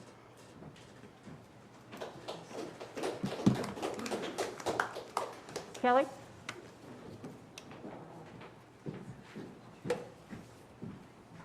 Good evening, school board. It's a pleasure to talk to you about this topic. It's been happening for 7 months of my life. I have invited Cindy Garman and Lauren DeFort, who are Yavapai County sexual health educators, here to answer any specific questions you have regarding the curriculum that we're considering tonight. 7 months ago, we formed a committee of parents, community members, a doctor, instructional coach, an administrator, teachers, to consider 9 different curricula that were approved by the state. We created a rubric based on what the state said we have to have in our curriculum, and then we also created that rubric based on a survey we sent to all parents in PUSD, asking them what was important to them for sexual health education. And so we developed that rubric and then started weighing what are the positives, what are the weaknesses and strengths of each of the curricula, and these are the ones that came out on top. We've had 60 days for our public to review the curricula. We've had quite a few parents come in, and they left comment sheets, which we sent to our Yavapai County health educators so that they could answer any questions or concerns that those community members had about the curricula. We've had 2 public forums, and we've had a lot of communication with parents just informally through email that we've sent all that to the board so they have a chance to look at what the concerns are of our community. So today we are asking that you approve a 5th grade puberty education course. It's just 1 day. It's technically not sexual health education. It's science basically, and it could have been put into our science curricula, but we don't have a lot of time to go over it in a lot of detail. But we are hoping to use Always Changing, which is a public curricula that anybody could go on and look at online, and it's 1 day at the 5th grade level. We're asking that you approve a 7th grade middle school curriculum titled Making a Difference. It's the 5th edition. And with it, we ask that we use a supplemental handout for anatomy from Flash Seattle, Washington, and to use the brochures that Nikki referred to, birth control facts and STD facts for teens. These are addendums. They are not part of the curriculum, as she mentioned. And then we ask that you approve 9th grade high school curriculum called Love Notes.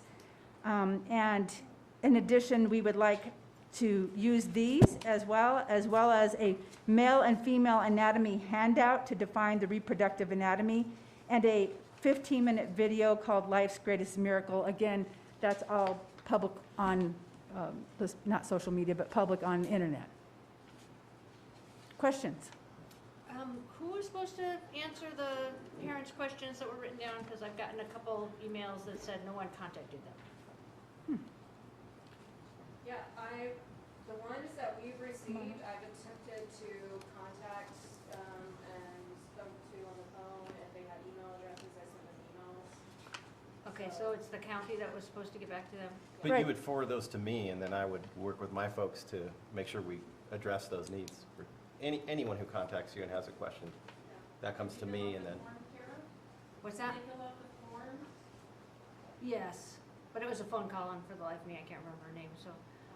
If they fill out the form and there was no question on the form, sometimes they got the forms and they didn't respond to them because there was no question asked. And so maybe the question was embedded within the long, discussion on the form. It's hard to say why that question didn't get answered, but we didn't purposely do that.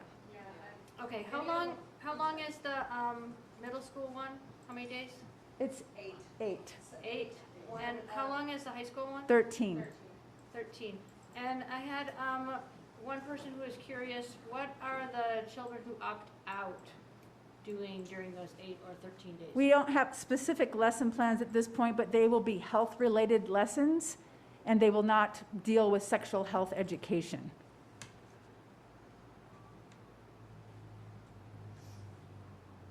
Health-related lessons such as nutrition? Nutrition. Hygiene. Yep. Food safety. And who's teaching those? At the high school, the freshman academy teachers will most likely be monitoring those lessons, and they'll be working in conjunction with our PE teachers who have health education background. So those lessons will be developed in collaboration with the health education teachers. And then at the middle school, they usually, and we haven't decided on this yet, but usually come out of their science classes. So I'm guessing that the science teachers would be responsible for having the kids do the health lessons. Aren't the health lessons appropriate for all the kids? Wouldn't all kids benefit from the health lessons? Absolutely, and I'm sure that these health lessons will be touched on in science class and PE class, but they may not be going into depth. Kids, in the past, I'm just using the past, not that it's going to happen that way for the future.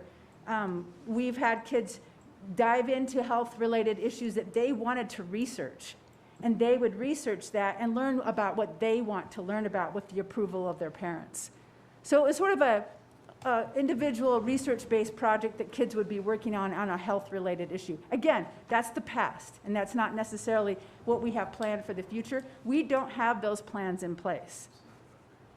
Yeah, that's not part of the sex education curriculum adoption discussion right now. Okay, and when they get do you send out a letter informing the parents again, like prior to the time? Mm-hmm. What the 2 weeks curriculum is before. and 2 weeks before? Every time 2 weeks before, and at that time, parents will have the option again to review the curriculum again to decide whether or not they want their children to participate. Because as kids get older, those parents will be becoming more interested because they may not want to look at it with their kids in kindergarten right now, as an example. So that every year, parents will get that opt-in notice, and then they'll have opportunity to review the curriculum. So just to clarify, parents have to actively opt in That's as right. opposed to opting out. That's right. Kelly, can you speak to kind of the demand within the community that you've seen for this? Sure, absolutely. Our survey, one of the questions was, how important do you think this topic is for us to teach? And when we add a very high, this is very important and important, it's 91% of our parents say, we want this. We want this for our kids. The last question was, given the opportunity to opt your kids in, do you think you will? And we had 74% yes, we will. We had 14%, they're not sure yet, they want to know more, and then the other percent said no. So there is a high demand for this. Our parents want their children to have the sex education curriculum. Okay. Is this course mandated by the state? It's not mandated.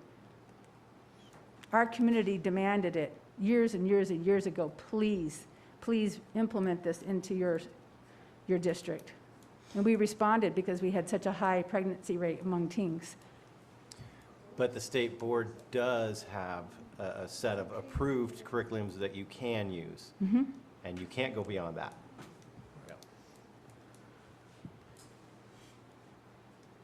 And this curriculum is offered at other districts in Yavapai County, correct? I mean, I remember from a previous meeting. So how many districts in the county are using this same curriculum? Do you know? I'm gonna say 8. Okay.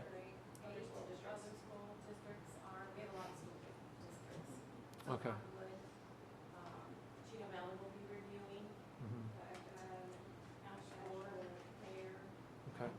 And all of these are taught by Yavapai County health educators? Okay. Would the curriculum be decreased at all if we avoided those 2 pamphlets that don't have scientific? That's the curriculum itself. The 7th grade one is 8 sessions. There's no changing that. It's a fidelity curriculum, meaning this is state approved already. The curriculums are. The one for the high school is 13 sessions. The addendums, these pamphlets, would not change anything of that part. It would just ease of giving them the information, but it can be given to them in another format. Can the parents choose to receive the pamphlets if they want? Yeah, they're Could it? available, yeah. Okay. So if the board, okay. You can order them online too. If the board was to vote not to include those, not saying that's how we may vote, but if we voted not to include those, they could still be available if the parents asked for that for their children.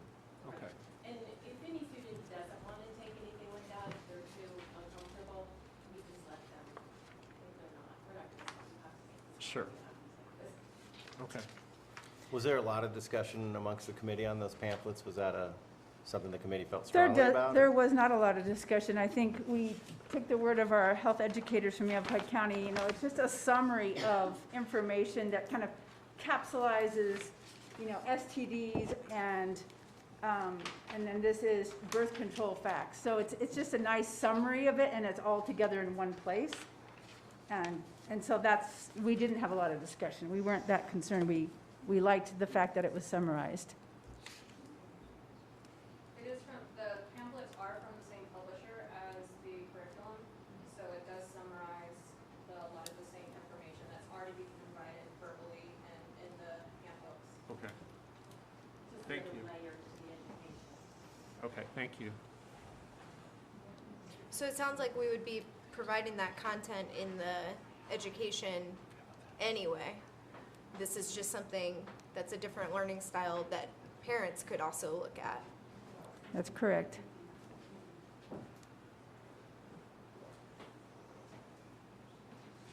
Can you pass them around so we can? Sure. see It them was now? part of your attachments as well. Yeah, I didn't get to my attachments. Well, she's dries. 7 through 9. Here, I'll take one. I know they're different. I have them on the computer.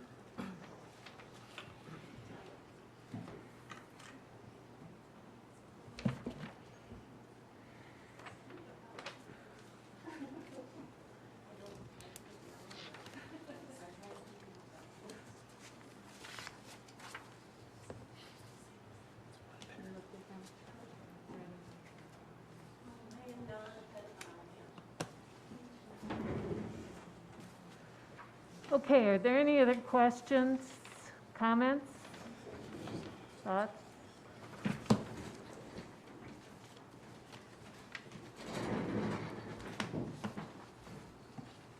Okay.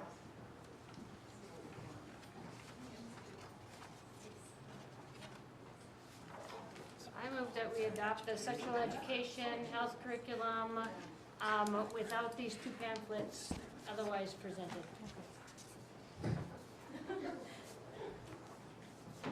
All right.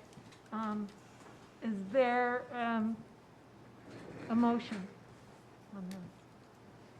Did I just motion that? Sorry, there I was a confusion in the crowd that we were addressing. So. Sorry, we Can were you, just can you asking give it for to me again, civility. Tara? I'm sorry.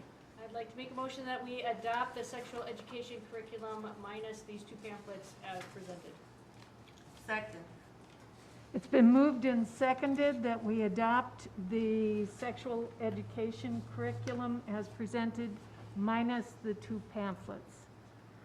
All those in favor say aye. Aye. Opposed? Motion passed. So, I don't. All right. Next item. Clark. Well, it'll be hard to top that. But we're going to circle back around to what we talked about a little bit earlier with a couple of specific recommendations. I think we're at that point. There we go. Great. So we pointed out earlier pointed out earlier with the comparisons of salaries that there were several areas which were low, but a couple which I would say were critically low.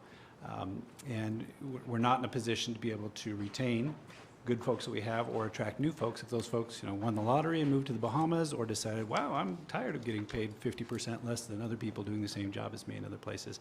As Mrs. Reed pointed out earlier as well, these are two areas where, so if I'm an elementary principal, that's pretty much a gig I can do within a school district or at a charter school. If I'm a director of facilities, there are a lot of places I can do that, including in town, City of Prescott, the college, the hospital, et cetera. Same thing with IT directors. So we're competing directly with other large employers in town in addition to local school districts. So these are areas that, for that reason as well, we need to really focus on these areas. I've got a chart for you here, shows our current salary placement. So again, if somebody came in. Just a tad bit bigger, because I've like really, I need new glasses. Okay, That's better. thank you. Yeah, we'll look at the IT one first. Not all of the facilities are showing, so maybe we can do it that way. That's not a bad plan. Our salary scale recognizes up to 12 years of experience in these areas. Once again, not every district does. Sometimes it's up to 10, sometimes it's 15, 20, sometimes it's only 6. It depends. But our salary scale recognizes up to 12 years. You can see in the kind of the center column there where it says neighbors' average salary. That's that information again from the initial data that I showed you earlier. And then the percent difference. So for IT director, a new IT director at an average neighboring district comes in at $71,000. In PUSD, we offer $53,000. That's critically low compared to other districts. We're over 34% lower for folks. And as you go on up the scale, it's roughly the same. You can see about 34% in the middle and 33% at the top. Not much difference all the way. So we've come up with a proposed salary scale based on averages at other districts. Again, we know we're competing beyond other districts. We're competing with, the city of Prescott and other large employers, but we felt it was best to kind of focus on average districts, particularly our 2 neighboring districts. So we took into account particularly what Chino Valley and what Humboldt are offering. And then we also looked at our other salary scales. So this is something that Mr. Freyer brought up earlier with flattening. Are we in a situation where, yeah, we're increasing what the IT director gets? That's all well and good, but if that person starts to make more than the high school principals say, we've really got a problem in terms of what we're asking people to do and the compensation that we're asking, that we're offering, for that. So here's the proposed salary scale. It goes up in increments of, I think Mr. Moore could help me out with this, but it's like 2%, 2.5%, something like that. And that's standard across our salary scales, including the current one for this position. And you could see what the proposed difference would be. We'd still be below the industry average. So if your answer to the philosophical question earlier was, I'd like to be a little bit above the average, this doesn't get us there. If it was exactly on the average, that's hard to do, but we could get there. That would put us in a situation where our IT director is making more than on some of our principals. And we felt that, for the reasons that we've mentioned earlier, that may not be the best direction to go in terms of a recommendation to the board. So there's that for IT. What questions do you have about that? Does this fit in is this for this year or next year? Great question. So we're asking you this evening to approve it, and we would implement this right away. This year, and would it fit in our budget? Brian's gone. Brian is gone, but the short answer is yes. Yeah. We've got people currently in these positions, of course, and what we've done in the past where we've had a mid-year, the relatively rare cases where we've had a mid-year shift that the board has approved in a salary placement scale is we've looked at the years of experience that person has within PUSD, and then we've placed them on the new salary scale based on that. So if you choose to approve these tonight, our IT director would be looking at an increase in salary, which is one of the things that we're looking for, right, to retain good folks. Help me out. Mr. Peterson's been with us about 5 years, 4.5 years, which I think, in my experience in PUSD, which is going on 15 years, that's the longest we've had someone. And I think it's fair to say. It's the longest in history. There you go. Not only longest in history, but I think it's fair to say we're most satisfied with him of the folks that we've worked with as well. Some of the folks that we've had have been great, and they've because they've been great, they've moved right on to someplace else. So it's paying 34% more. Stephen is terrific, and he's been loyal to the district, and this is a situation where we make good on some of the situation there. All of a sudden, he's going to get a $13,000, $14,000 raise. All of a sudden, he's going to be making less than any other IT director you can find in town still, but yes, yeah, he would get a substantial raise. You're right. He already is. So. He sure is, yeah, and we're going to lose him if we don't do something, is my thought. So if we shift over to facilities director, maybe you can scroll there for us. Similar situation, we're looking at a little bit lower scale. Again, that's based on the industry average being a little bit lower for this. Once again, this is something that hospitals got a facilities director, the city of Prescott's got a facilities director, Embry-Riddle does, et cetera, et cetera. So in addition to neighboring school districts having this position and kind of being in competition with us, so to speak, we're looking at a broader range of employers that might be looking to hire the same people. In this case, we're even lower. You can see where we start off at 35 roughly percent lower with IT. We start off at 53% lower than industry standard here. It is absolutely remarkable that we've gotten the gentleman that we've got. Chris Moody is our current facilities director. The man is spectacular. We've been able to give him some additional responsibilities over transportation outside this, so his compensation is overall that the board has approved is a bit higher than what's shown here. But if he were to leave us and we were to try to bring somebody else in, we would have a very, very difficult time finding someone of any quality with what we're offering here. So you can see what the proposed difference is. Once again, it comes in just a little bit lower. Actually, I mean, a lot of people would say nearly 6% is substantially lower than industry average at the bottom of the scale. At the top of the scale, it's actually 0.01% higher than the average. So that would be one of the few cells across the entire salary scale where what is the difference there? We'd pay $87 more in a year than our neighboring school districts if a person came in with 12 years of experience. So, Brian, are we gonna pay this out of our excess, right? We're not gonna take any money away from anything else. No, we have once again proven our fiscal responsibility has increased our carry forward, and this is. So it's gonna come out of that carry forward, and we don't have to worry about taking money away from anybody else. No. The other thing I Go think. in next year's Go ahead. budget. I'm sorry? Deb said it'll go in next year's budget, which is correct. Part Yep. of our proactive budgeting plan is, after you've approved a budget, if we have to add things like the next item too, because of enrollment, we use one-time monies or carry forward or that type of thing. And then in January, when we start our budget process, we do a student-to-staff ratio. And if the numbers justify it, those positions stick. And if the numbers don't justify it, then you'll see it on that budget. Those things go away. The other piece that's worth noting for both of these positions, and it's the case with many of the positions on the chart that I showed you earlier, if we don't have a good person here, it costs us that much in one project that went sideways.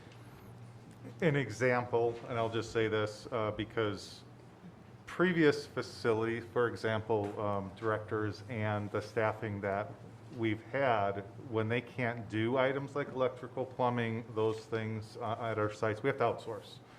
And having someone who is skilled and be able to attract skilled, from one year to the next, it was almost a $300,000 saving of not outsourcing and having internal people do our work instead of relying on others. Just an example of. Yeah, that's a One great more example example of that we've cost. been looking at lately, because we track our energy. We've dialed in lots of issues that we had with air conditionings, and we've saved lots of money with electricity in the last year because of making air conditioners maybe not run all day, things like that. Yeah. So.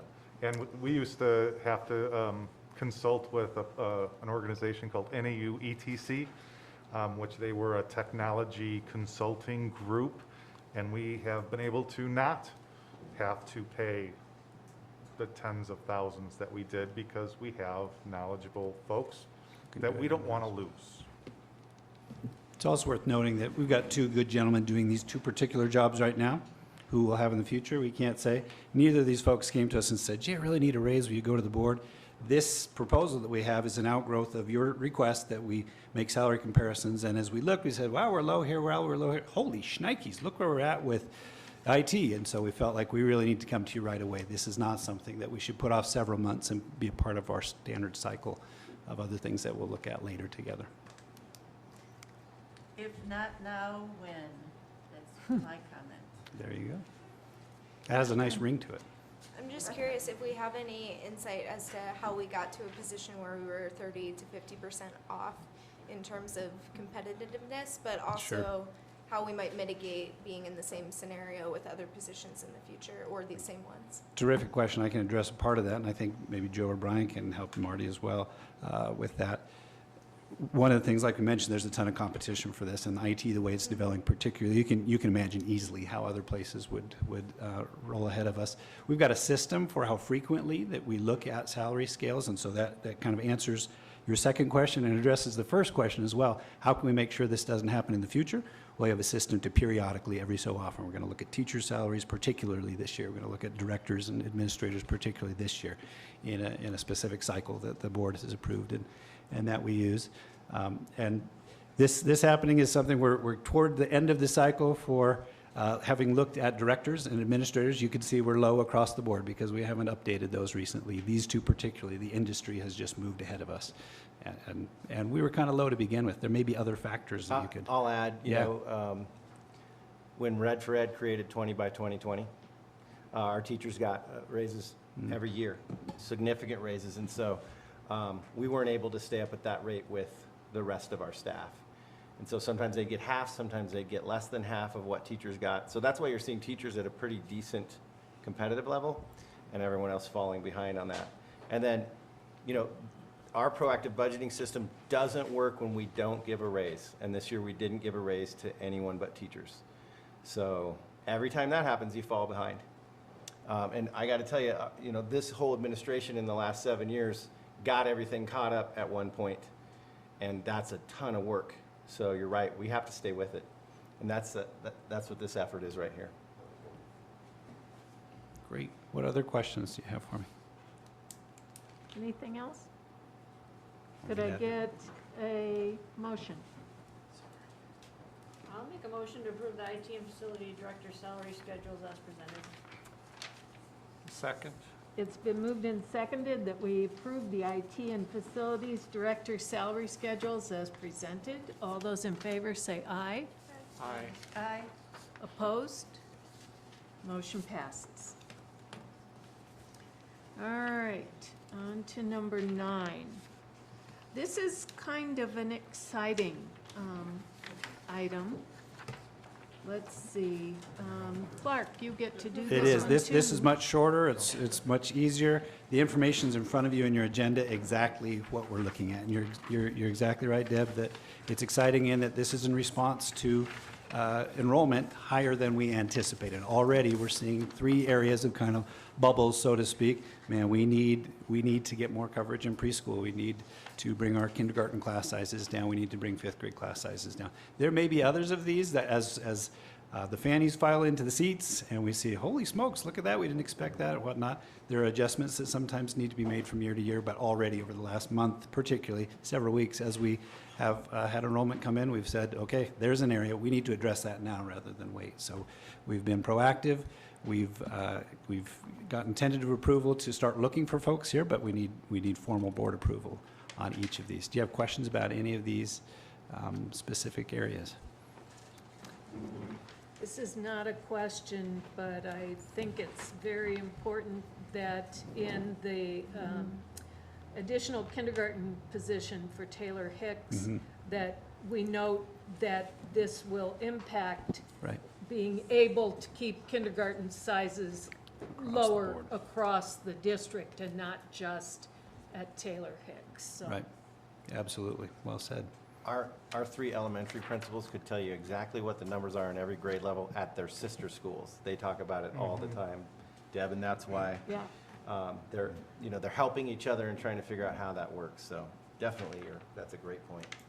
Yeah, this is a great problem to have, so to speak. And while there's a cost associated with this, we anticipate it will be covered by the increased enrollment that it's addressing. Are the largest, sorry. Go ahead. Okay, are the largest enrollments coming in those early grades, or are we seeing it across the board throughout the district? Great question. We've talked about this a little bit in our district leadership team. How are things coming with enrollment? We won't know exactly until we get there, but as I've looked, I still have, I was recently at the high school, as you probably know.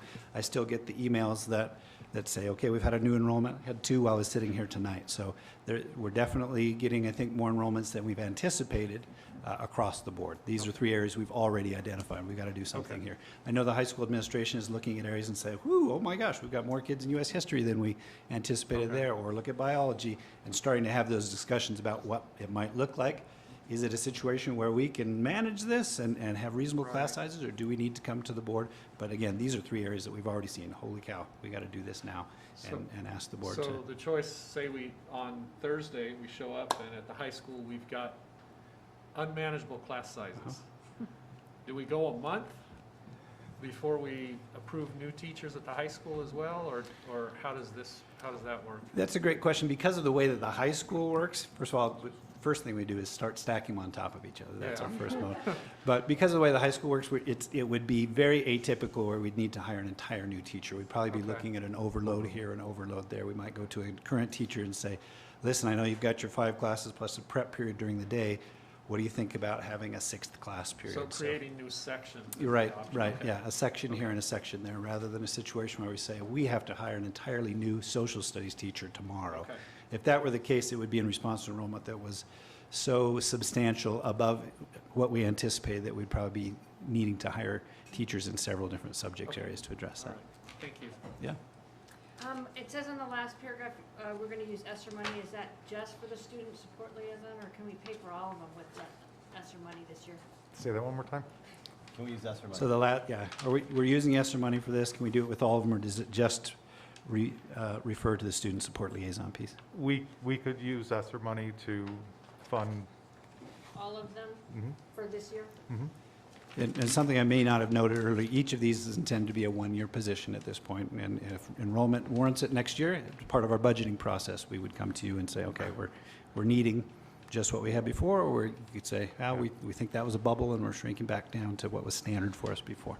And especially in the lower grades, we like to keep class sizes lower, and as they go grades up, the class sizes get larger. So a kindergarten class is smaller, and then they go into a larger first grade class, and that increases seats. So typically, when we add a kindergarten, by second grade or third grade, that position phases out.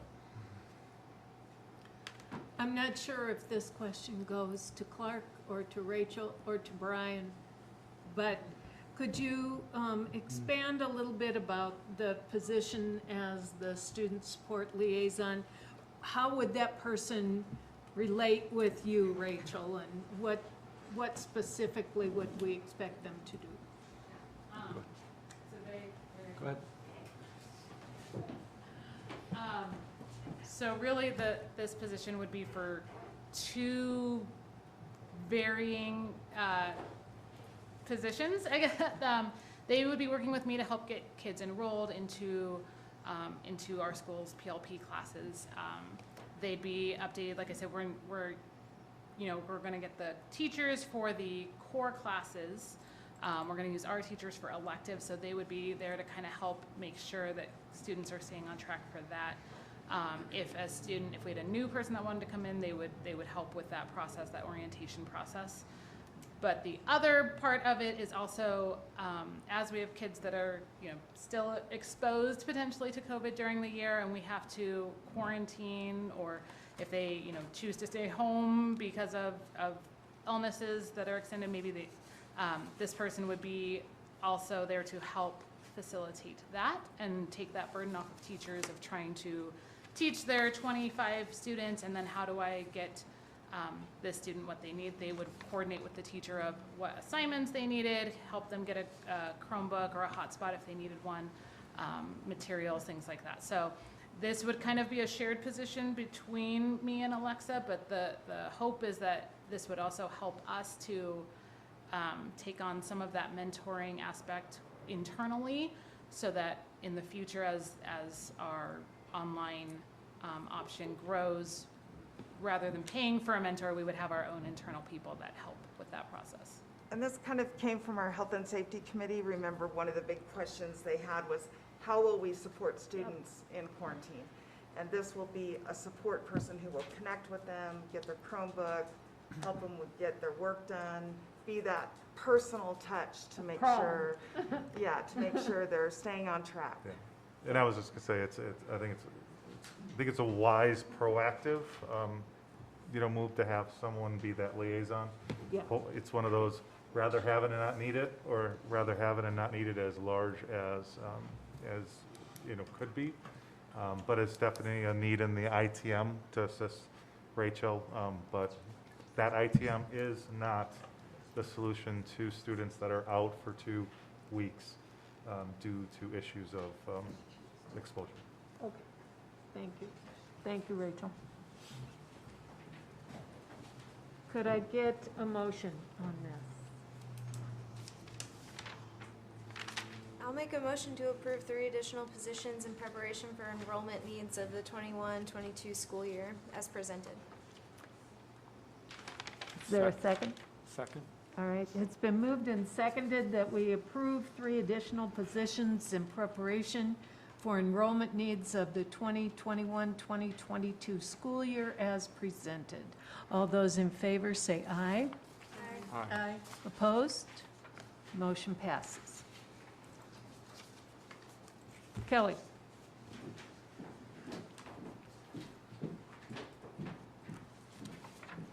So as a result of adopting a new K-4 ELA curriculum, we have old curriculum to discard.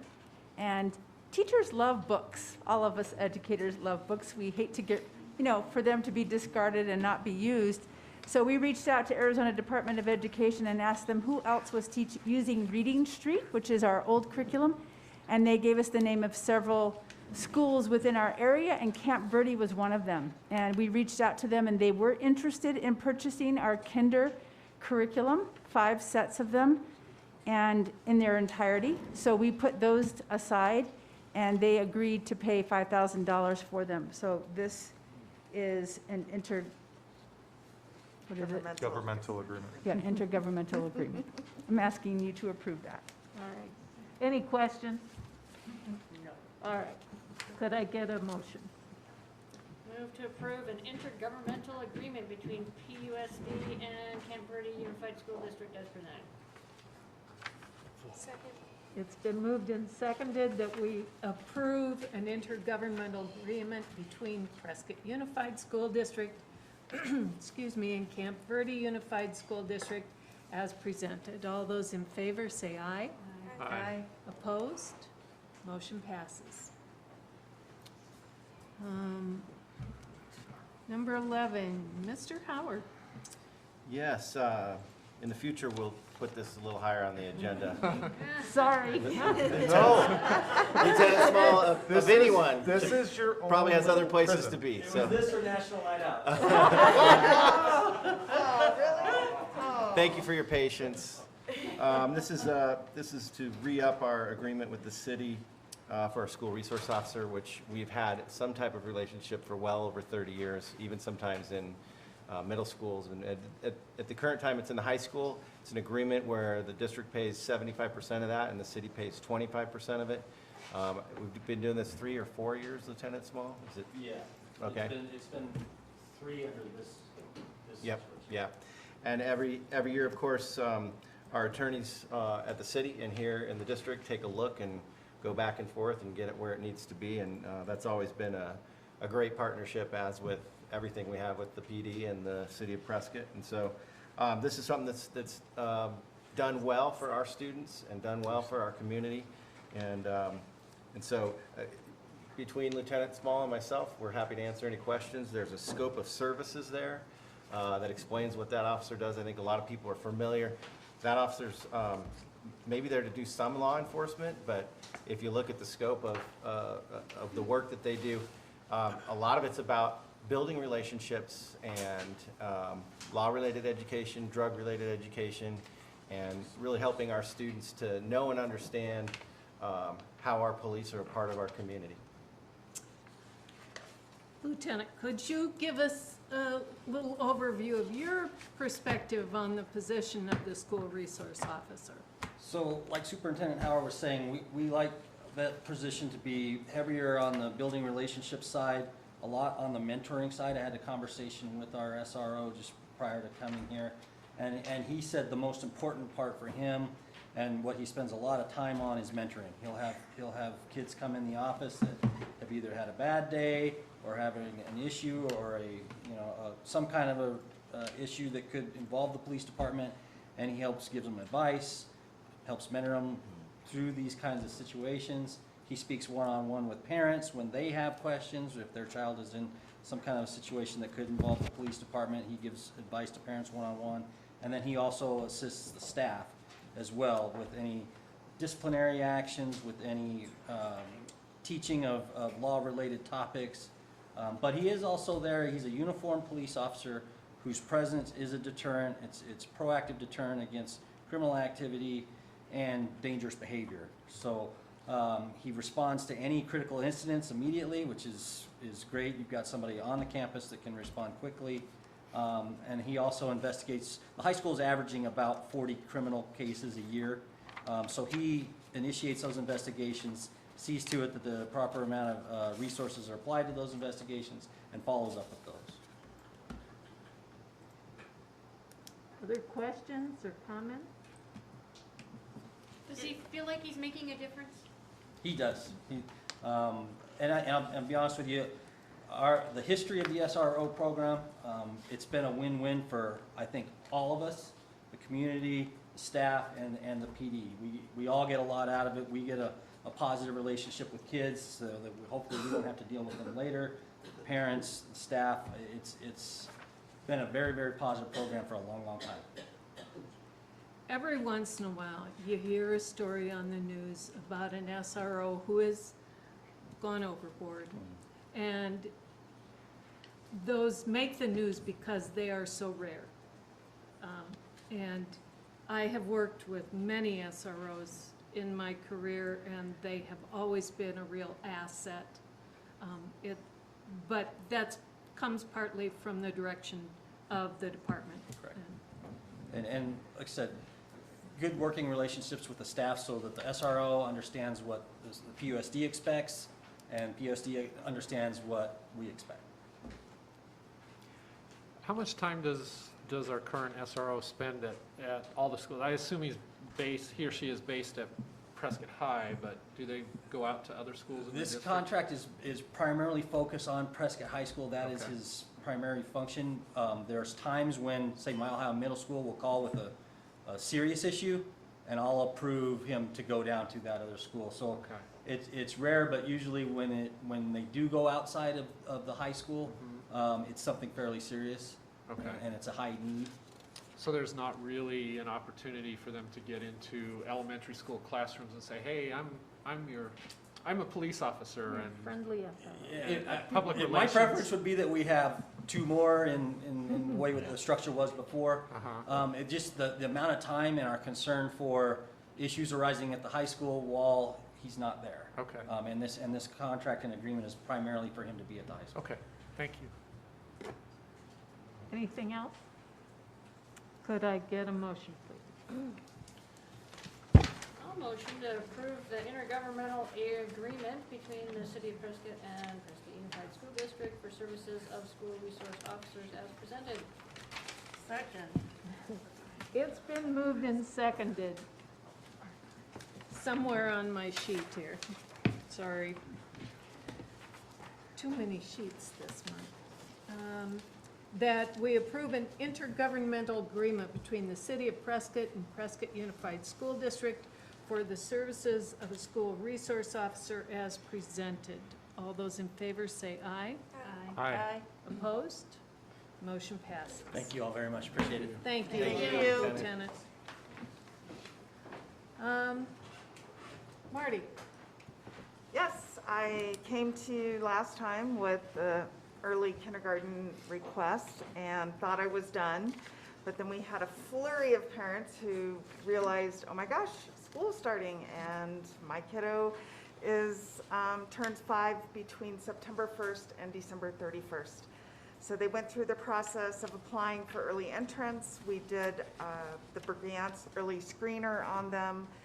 I screened, or the teachers screened 3 more students, and we re-screened one of the ones from last time that we said no to. We always, listen to the parents. It's a moment in time, so we are willing to re-screen if they ask.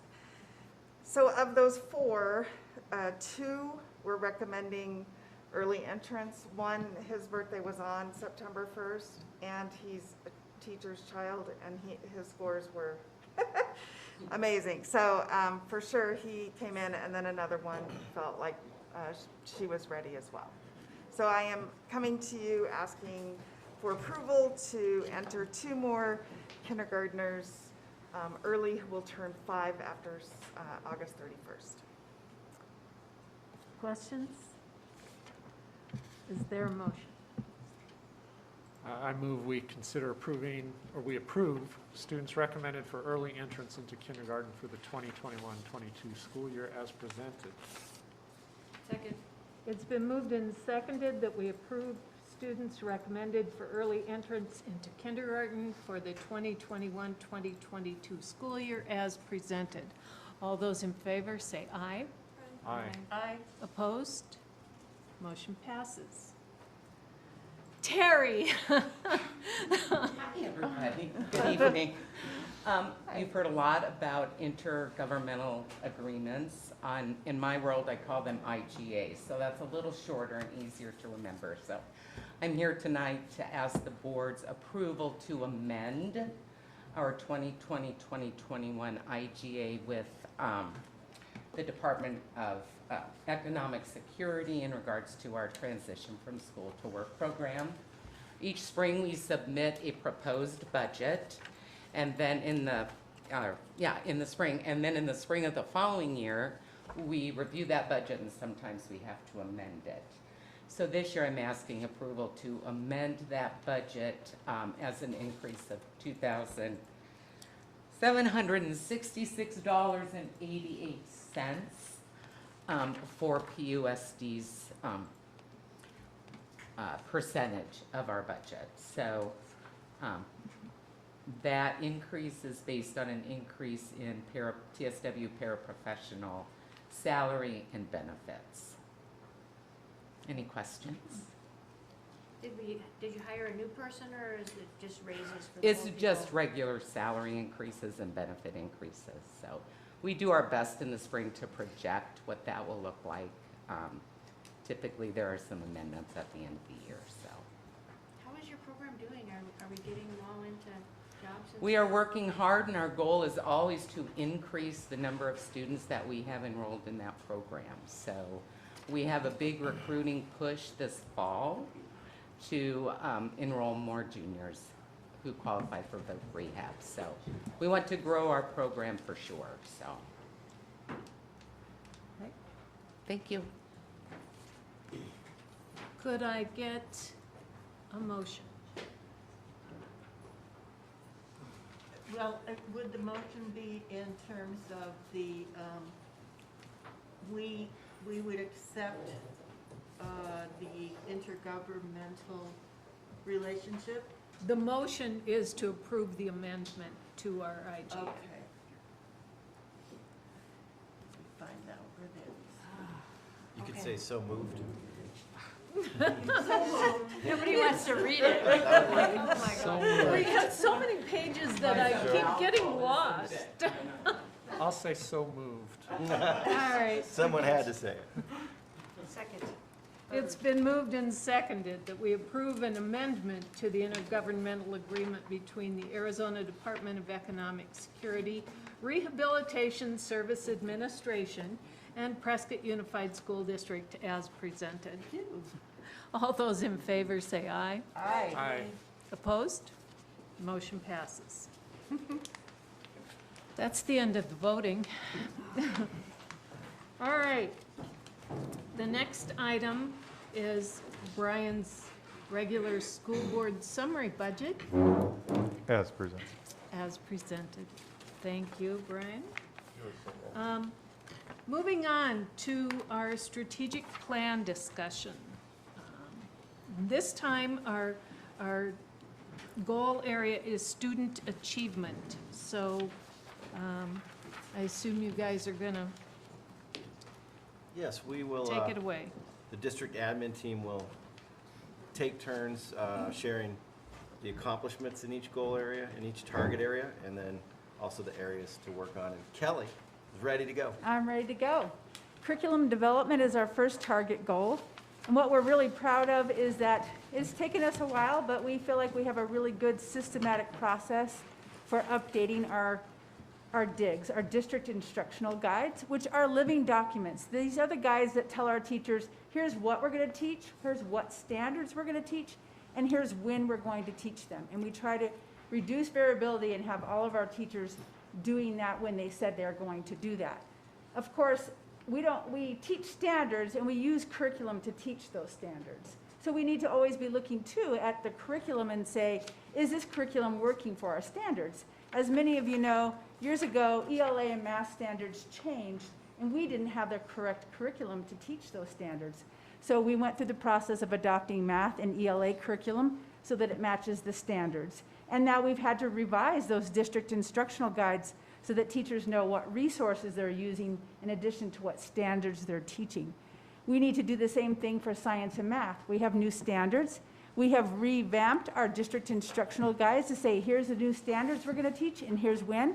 And now we're working toward trying to come up with good resources for our teachers because there's a lot of really good, legitimate research-based resources online that ADE, our Arizona Department of Education, has approved and said these are good resources.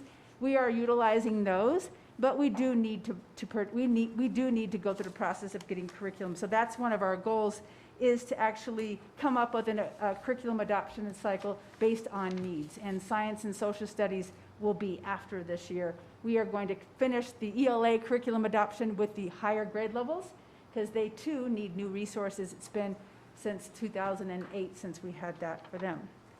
And so we are going to revise the gap. We're also, last year when we were in COVID, we were revising those digs at all times. And because of the changes that we had to make based on our online instruction.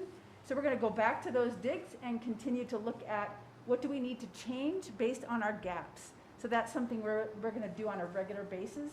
We have our teachers meet once a month and sometimes even twice a month at grade level and content area levels to discuss what's happening. Look at the data. Is it working? If it's not working, what are we going to do about it?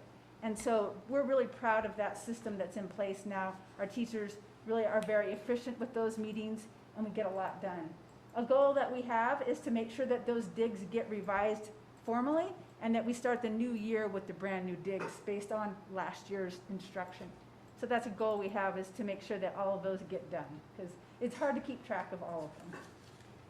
So that is goal area 1.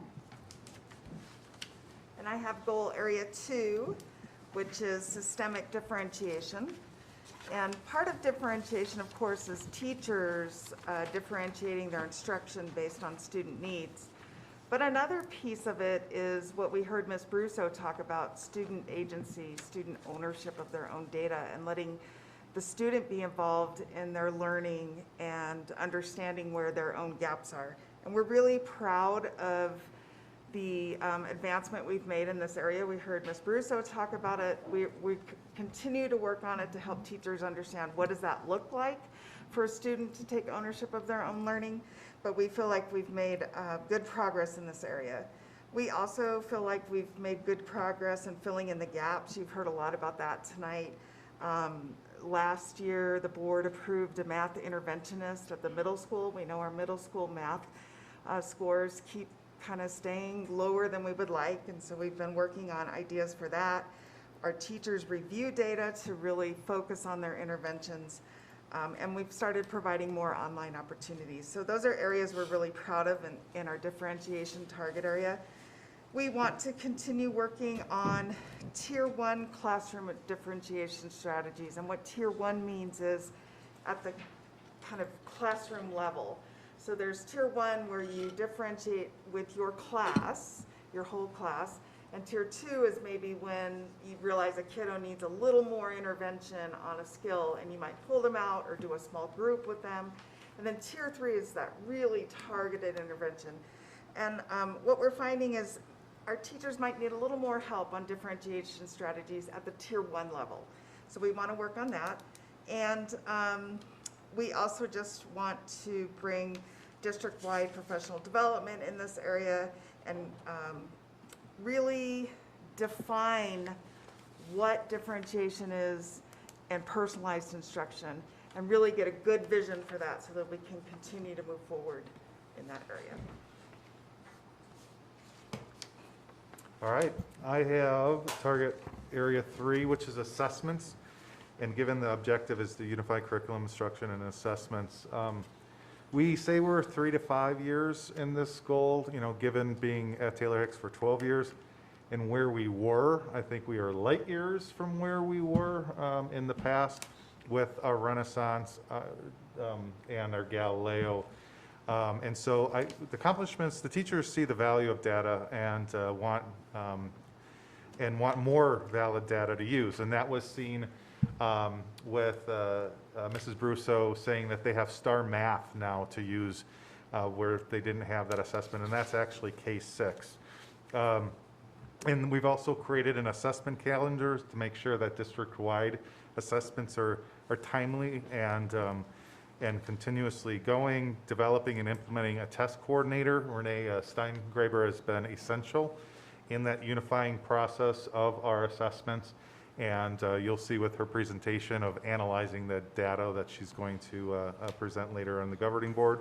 And then areas to work on, it's the same things that were previously said, really having students become partnerships in their own education, taking that ownership, looking at their own data from these assessments and looking where they're progressing, monitoring and developing goals.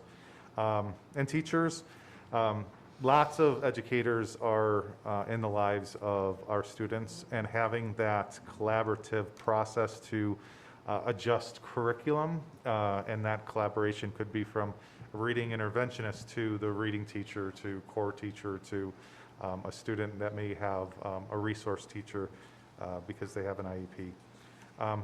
So assessments, I think we have done extremely well, and really getting that ownership and making sure we make time to collaborate and differentiate based on the results of the assessments. Brian? Bonnie? Sorry, just a quick question that occurred to me. Yes. While you were talking about this. Do you think that doing that, and I like the process, I have no quibble with the process, but would this be taking us back to tracking the students? And if not, I guess I'm trying to get your opinion on tracking students with this approach. When I think of tracking students, I think of having, and correct me if I'm wrong, if I'm hearing this incorrectly, grouping students based on ability and having them tracked. Is that what you're talking about? Yeah, and where does differentiation come into that process? Differentiation comes in that we are not tracking.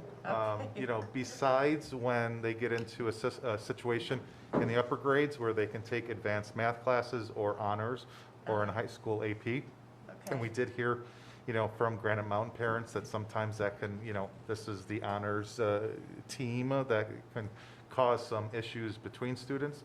The whole reason we have data is so that we can have a diverse student population that is being given instruction that they need at their level.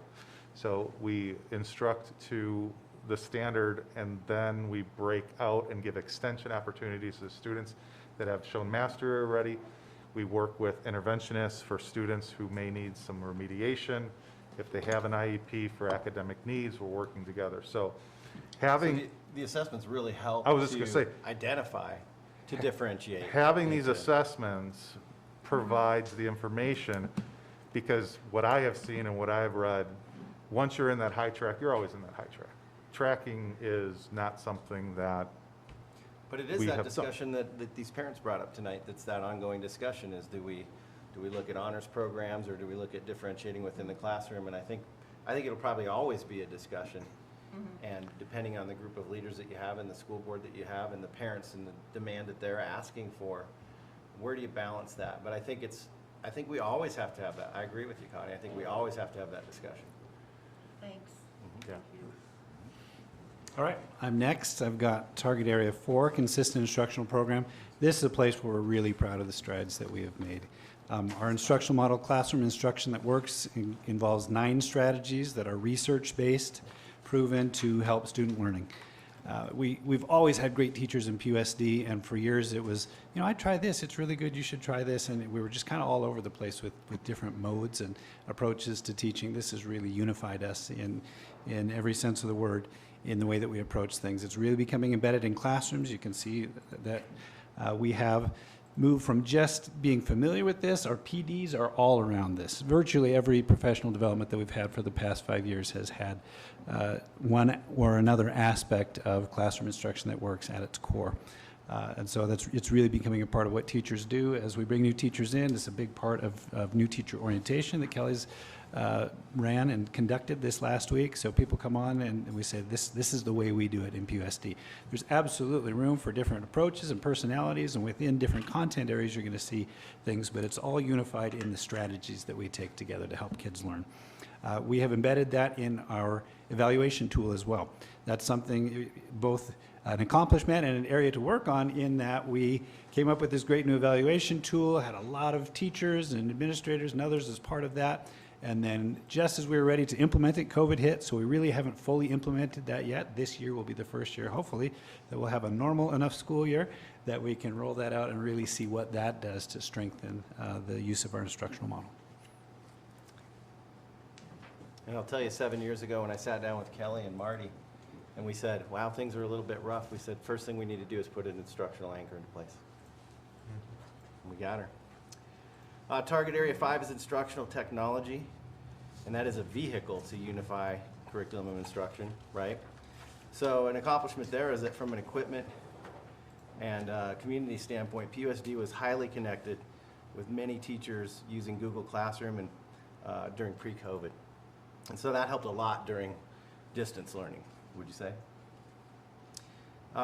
We also provide many PD opportunities through our coaches with this technology piece, and we've implemented lots of digital citizenship programs. What we really want to work on is to deepen, is the word that we're hearing a lot with our district leadership team, in terms of unique learning environments for each student, with access to a variety of technology, so that whatever we're studying with our students, we're getting deeper by using that vehicle of technology. So that's the piece of IT. And Target Area 6 is all those trilateral goals that you heard about earlier with Teresa Brusso. What those are school goals. That's basically, it's kind of a fancy word that we use along with our balanced leadership. We are really excited about this process because it involves teachers. It's teacher leadership teams getting together with their leadership, their principals. At the end of the year, they look at what were our goals from last year? Did we accomplish them? Of course, we're revisiting those goals all year. We're not just looking at them at the end of the year. Did we accomplish these goals? How do we know if we did? What can we celebrate? Because that's something we really want to make a habit of, is celebrating our successes. We think that encourages teachers and students. And then what are some things we didn't achieve? Why didn't we achieve them? And can they be goals for us again next year? Do they need to be goals? So once we look at the year before, then we say, okay, this year's coming up. How do we set goals? We set goals based on data. You know, how are the kids achieving? And also we set goals on not just data from like student achievement, but like attendance. We look at behavior and discipline. We look at our culture and surveys that we've done. So we are looking at all kinds of data to decide what our goals are going to be for the following year. We make those goals very specific, very smart, very measurable, so that we know if we've achieved them or not, and then we get the whole school involved in it. Even the band director has to figure out how he's going to help implement literacy across the grade levels, or whatever the goal is. And so everybody is a part of that, and they understand what their role is when we've gone over those goals with them. So we're really proud of that process. We want to get students now involved in this process. Again, you're going to hear student agency, student ownership for the rest of this year, because that is a goal of ours. We think it's really important. And we want to be able to communicate these goals with our parents and our community. We do that with boards now, but we want to be able to do that and get that out so that, again, we can celebrate our successes and let them know what we're working on. Last one. Are you excited? Can you feel it? At this point in the evening, our wonderful student representatives to the board are thinking to themselves, this sounded a lot more fun when it was explained to me. I will tell you, these are three great young ladies, though. You made some great choices, and we're going to get some great support from them and great feedback from them throughout the year. So congratulations to you. Thanks for being here tonight. Okay, last area, postgraduate preparation. We really do a good job in this area. Over the last few years particularly, we've taken some specific steps to prepare kids for the real world beyond just college preparation, although that's still a major focus of what we do at PHS. Some of the things that we do in our freshman academy class and the Naviance piece that we have embedded into that and that we use in other places as well have really helped kids explore careers that they might be a part of and what they need to do educationally and in terms of other preparation to be successful in those careers. So that's a big piece for us. The figure that we've got up here, that may be a typo, I'm not sure in our discussion about this. It says 70% of our students move on to college or university, higher education opportunities. We do a survey of graduating students every year. What are your plans for this next year? Now, Whether their plans actually come to fruition in every case, that's difficult data to collect for us. But our data from this last year, 57% of our graduates who replied to this survey, which is another piece of it, right? And there's going to be some missing pieces there. 57% said four-year university, 37% said I'm heading to a two-year college next year. That's 94%. That's a huge percentage. Now, again, we probably have some kids who they're sticking around in town and they're going to work at a restaurant, whatnot, that didn't even reply to the survey, but of those who were surveyed, the vast majority move on to college or university. We're really high in that area. That's something that we're proud of. And so some of the areas that we need to work on is to turn around the perception. Sometimes we hear from community members, I got a Prescott High graduate working my restaurant. He has a hard time making change, or he's not a very good communicator, or whatever it is. Well, okay, fair enough. I would encourage those folks to think about the people who stick around to work in restaurants versus those who move off someplace else. We don't see those kids who are off at Gonzaga or at U of A or at the Naval Academy or whatnot and interact with them to get that picture of them. So we need to do a better job of advertising the fact that we send people to some of the top universities in the United States and the service academies, and the fact that 2 out of the last 6 presidents of the Arizona Senate are Prescott High graduates, et cetera, things like that. We could spend a half an hour just talking about Andy Freier's 2 daughters and what they've accomplished since they graduated from Prescott High School. So that's something that we really need to do a better job of, and we've had discussions about how can we get stories from those people, how can we bring them back, how can we get that narrative out in the community, and not just the kid who I know graduated from the high school a couple years ago, but all he does is sit around and ride on his skateboard, and that's the image that some people have of Prescott High grad. That's anomalous. What's typical is kids who go out and are successful, make an impact in the world.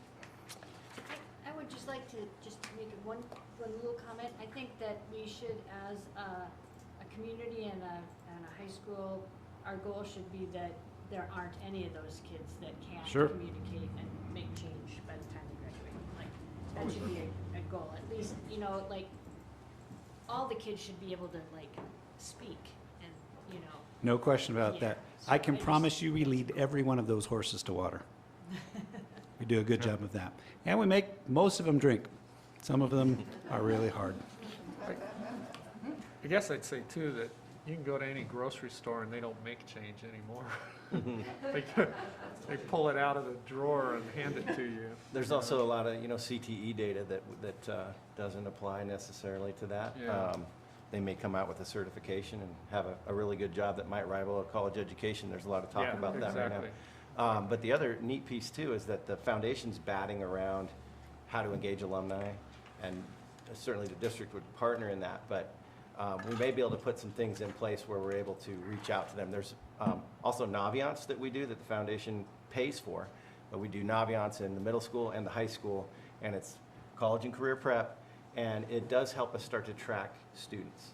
And so it'd be nice to start to have that data to add to our toolbox in terms of exactly where kids are going and that type of thing.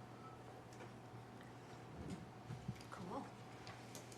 So that's the whole strategic plan piece for academic achievement, student achievement. So let's see how the achievement was. Ladies?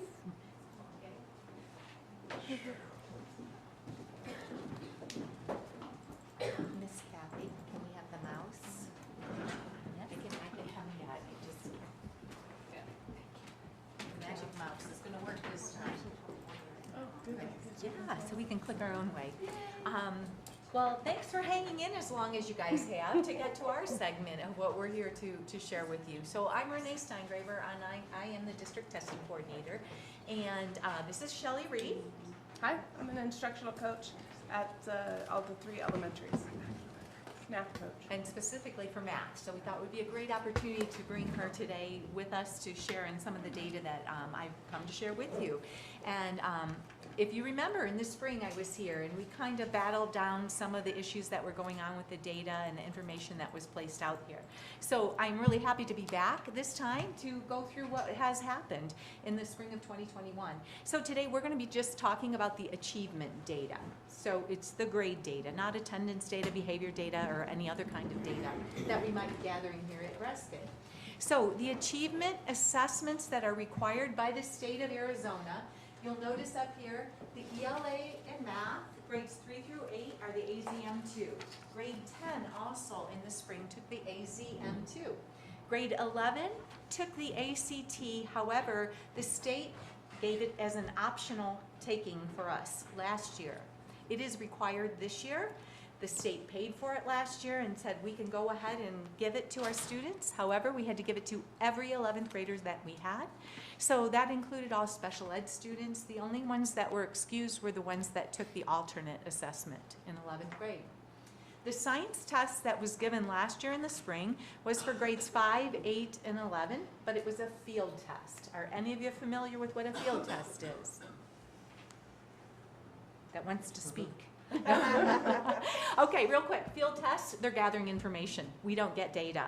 We don't have any data from the science test because it was a field test. It was really for the state to gather data to base cutoff points on for the future years. So I'm bringing this to your attention because in the spring of 2022 coming up, click. Kathy, thank you. All right, 3 through 8, they're taking the AASA. So last spring when I was here, we discussed a little bit about AZ Merit versus AZM2. So AZ Merit, AZM2, AASA, they're all comparable tests. We can compare the results of them. The change from AZ Merit to AZM2 was because the 9th and 11th graders were no longer tested, only 10th grade. So the state changed it to AZM2. In 2022, 10th graders, no high school students will be taking the test. So it's now called the it's the actual Arizona Academic Standards Assessments. But just so you know, the data 3 through 8, we will be able to compare. Next. Grade 9 this year will be required to take the pre-ACT, and grade 11 will be required to take the ACT this year. So it will not be optional, it will be given. Go ahead and click. And finally, the science will be taken by grades 5, 8, and 11. It will no longer be a field test, but we will be able to get data at the end of spring 2022. Okay? Something is really noteworthy about the science. In the past, AIM Science was given to 4th grade students. What's happening now, though, 5th, 8th, and 11th, they're covering multiple grade levels of science. So 5th graders are going to be tested on 3rd, 4th, and 5th grade standards. 8th grade is going to be 6th, 7th, and 8th. And then the 11th grade is the high school level science courses. So it's going to be really important that when we do data with these people and we measure what they know, that we have the appropriate tests to be able to measure not only grade level science, but also the previous grade years in grade level. And I'll talk to that a little bit more in a moment. Next slide. Okay, I had to put this in there because if you're feeling like this, not because of the length of your meeting, but hearing about assessments, welcome to what teachers and administrators here feel. Students don't know that much about this yet. However, I just bring this up to know that we're all on the same page, a little like, what? Because what I didn't also mention in the last slide is that there will also be a state-required writing assessment given to grades 3 through 8 in January of this year. And our 3rd graders will be taking an oral reading fluency piece on the computer in the spring.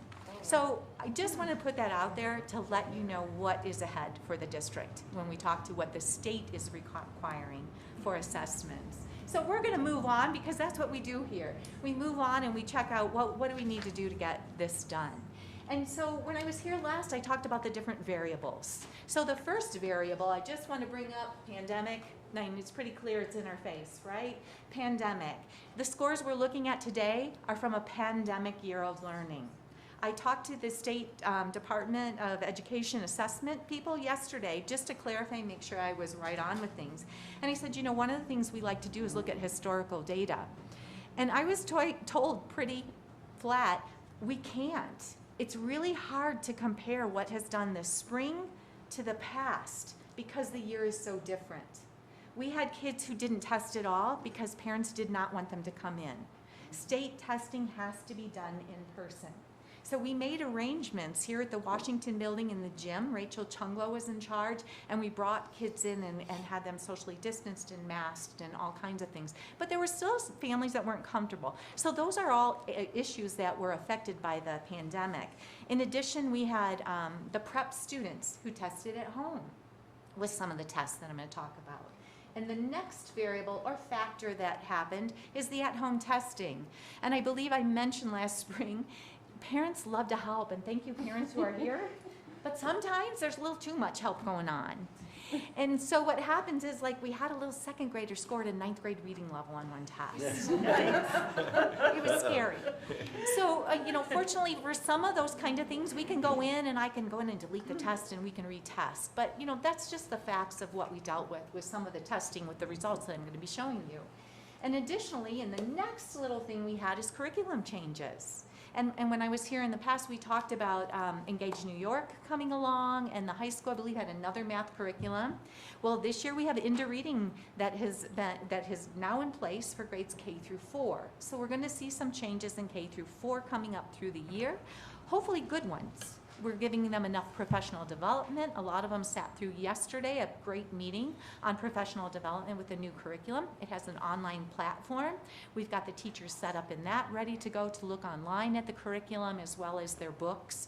And so I think there's a lot of support for that. As well, I was told today that 5th through 12th grade will be looking at new curriculum through this year to adopt for the following year. So that always brings some change to all of us when we're trying to teach these children.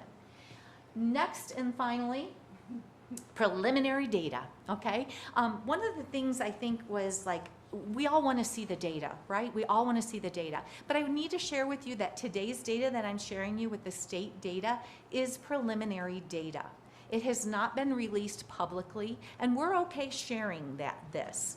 This data came from the actual Tide platform of the data. When our kids were done testing, I exported the data, and then it gives us these numbers. However, what the state does is the state's, the Department of Education's accountability department, they take the raw data and they look at it and they follow the business rules and they vet the data. And so what you're going to find when the data does come out, which I'm told is late August, early September, there might be slight differences in the data. And I'm thinking like 2 to 3 percentage points might be there. And that has to do, for example, if we tested in April and we got a student in March and we didn't have the year to teach that student, even though they test with us, their test does not count for our district, which helps and hurts us. You know, we get some pretty bright ones coming in and that we lose some of that. And the same thing, so it will vary. This is preliminary data that we're going to be showing you today on the AZM2. Okay. One other thing regarding the data, grade 10 this year was a one and done test. It wasn't because it was the AZM2 this time. Normally the grade 10 math, we didn't have a grade level math. We only had algebra and we had geometry and algebra 2 tested at the AZ merit level. So this year what they did was grade 10, they gave a 10th grade math class to, which covered like 9th and 10th grade math. So the state is not providing any data beyond the benchmark proficiency levels for that. So just some more information, especially if you have a 10th grader at home and you get the paper report, it's only going to show their performance level. And because they are going to ACT, they decided they were not going to go and develop a whole bunch more information on that. So that is what I needed to just put out there as far as the factors concerned regarding some of the data that we're going to show you. And let's go ahead with the next slide to show you the AZM2 Spring 2021 data for grades 3 through 8 and grade 10. So you're going to see a lot of numbers with the first click in here.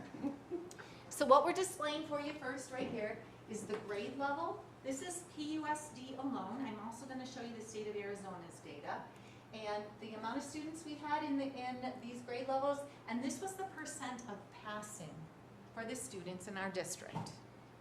So I'll give you a second to peek over it. Can you define passing for us as well? 'Cause it means Yes. something different than most people think. Click. So passing, this is the percentages broken down, which is the benchmark levels. Minimally proficient being the lowest, partially proficient, proficient, and highly.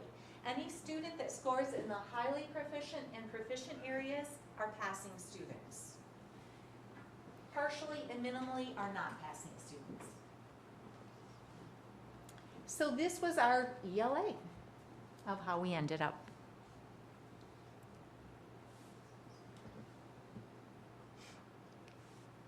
Any questions or concerns before we move on? I just see one trend, which is 4th and 5th are higher. Is that typical in other years too? So again, it's an atypical year. So in looking at it, it's really hard to compare because of the cohort differences and the changes in there. I would say something we do notice that we have noticed through the years is like our 3rd grade minimally proficient, of moving them up. What we've noticed in past history is that our highly proficient stay there and they increase when kids hit to that lovely junior high age, 6, 7, 8. It tends to go down a little bit and the curriculum changes as well in there. And 3rd grade's the first year tested, so sometimes that can be tougher. Right. So I'm going to go ahead and have you click to the next one. This is how we compared to the state.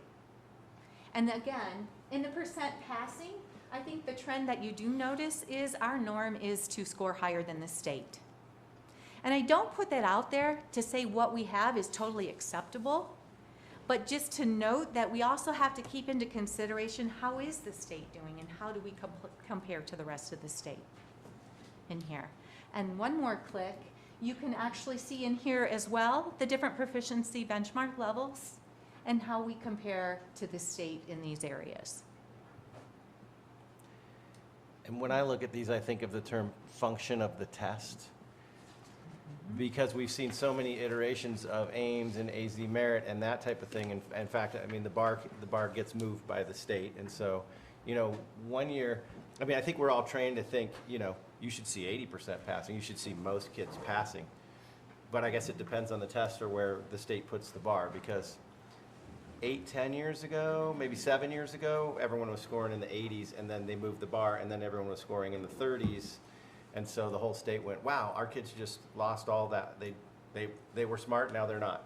I'm simplifying this, but when I say function of the test, that's why you got to compare to the state and say, okay, what are we testing and how are other people doing with it? And what we really need to look for is where we're much lower than the state or much lower than the year before, which is hard to do this year and that type of thing. But those are some of the things that I look for personally in terms of when I first see those numbers before you add the state, I go, oh my gosh, Right.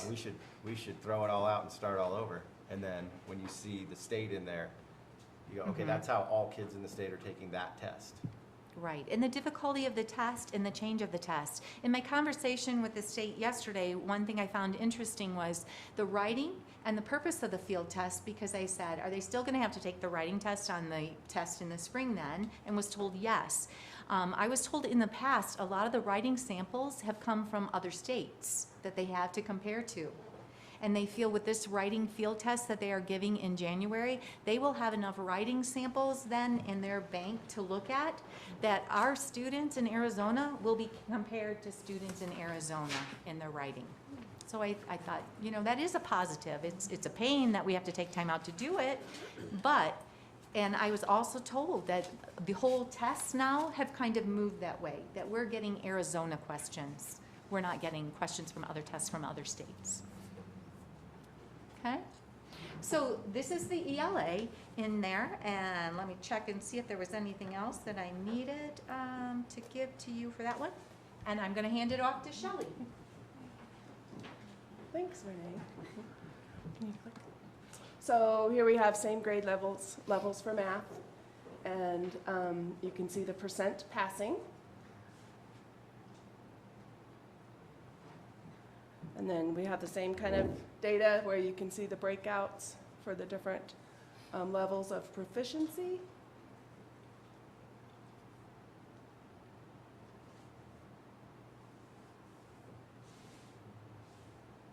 And then we also have the state breakdown.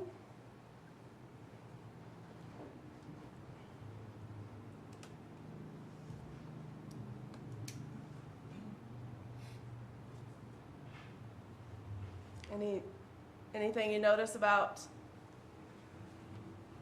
our district compared to the state? Well, for me, I look at this data year to year, and 8th grade, we are, you know, we've tried so many things, and I think one piece has been really getting advanced master teachers teaching our middle school math. There's been some turnover in our middle school math positions. Yes. A lot. And I don't know, it's just this tough nut that I can never figure out why. We're always ahead in everything else, but 8th grade is just this. You mentioned turnover, and that was definitely something we were considering, teacher turnover in math. It's hard to find math teachers, good math teachers. Ryan, you're going back in the classroom. That's on math. We have a dynamic in 8th grade as well, where many of our students, in fact, most of our students are taking Algebra 1 or geometry, so they're a couple of years ahead in math, so to speak, which you would think would reflect well in scores, but the reality is everybody gets tested on the 8th grade standards, which for some of these kids, they went over 2 years ago. Right. So there's that gap that way as well. It kind of manifests itself in test scores that are difficult for us to swallow. We said, man, we got so many advanced math kids in 8th grade. Why are these scores coming out that way? Part of it is, like you said, there has been turnover there, et cetera. We need to continue to focus on that. But part of it is those kids, instead of having fresh in their minds what Right. they're testing on, is from a year ago or 2 years ago. Or 2 years In- ago. In most of the cases. 6th grade. Not just some of the cases. Yeah. Most of the cases. And a lot of the math skills in that area are skill specific and not transferable, like solving a simple equation to a multi-step equation. You know, it's find the area of this shape, and you don't apply it elsewhere. So you learned that 2 years ago, how it's Right. just. I do notice too that it trends that way though. It's not just 8th grade, but the gap gets narrower as it moves towards 8th grade. So I wonder if intervention or any future decisions around narrowing that gap could be looked at, the bigger picture. We've got some things happening. A couple things, our math coaches, K-8, to help with that. And that position was put into place last year, but we all know last year, you know, I didn't get to do what I really wanted to.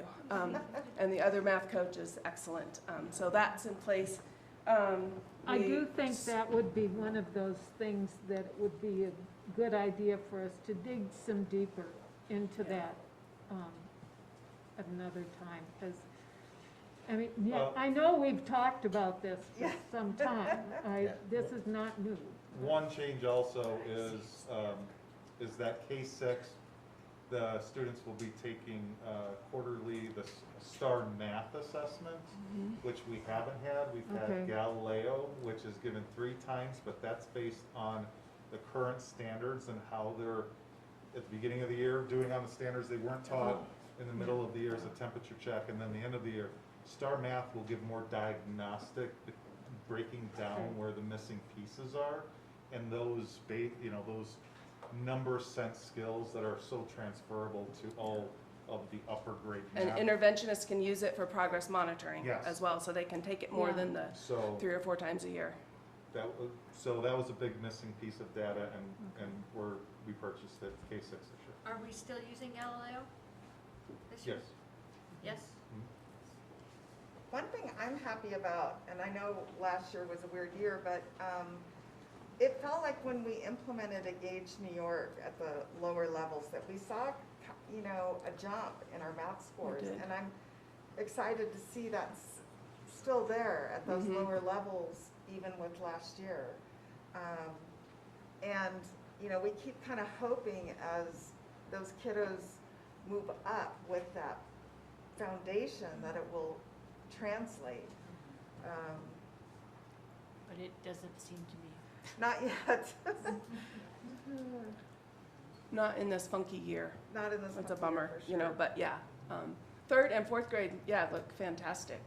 But Even Barney, 5th, wasn't but the yeah. Engage implementation in middle school a few years after? Yeah. It was. It was. And We haven't gotten the kindergartners who've Right. had it Yeah. up to middle school yet. yeah. Anything else about the math? Okay. A couple things, and Shelley started to talk about, and you guys have mentioned in here, and I know Deb, you had just mentioned about the talk about it. And I can tell you with talking to the principals, I've had a chance in the last couple days to talk to all of them, and I can guarantee you that math and ELA is on their minds, and they also have some things in place. I know Teresa said tonight she would be sharing with you some of the things that are happening there. In the elementaries, they all have an extended period that they are going to be putting in place this year at Abayajet. It's called Power School, or Power Hour, sorry, Power Hour. And is it WIN? Win time. WIN time at Lincoln, which stands for? What I need. What I Need.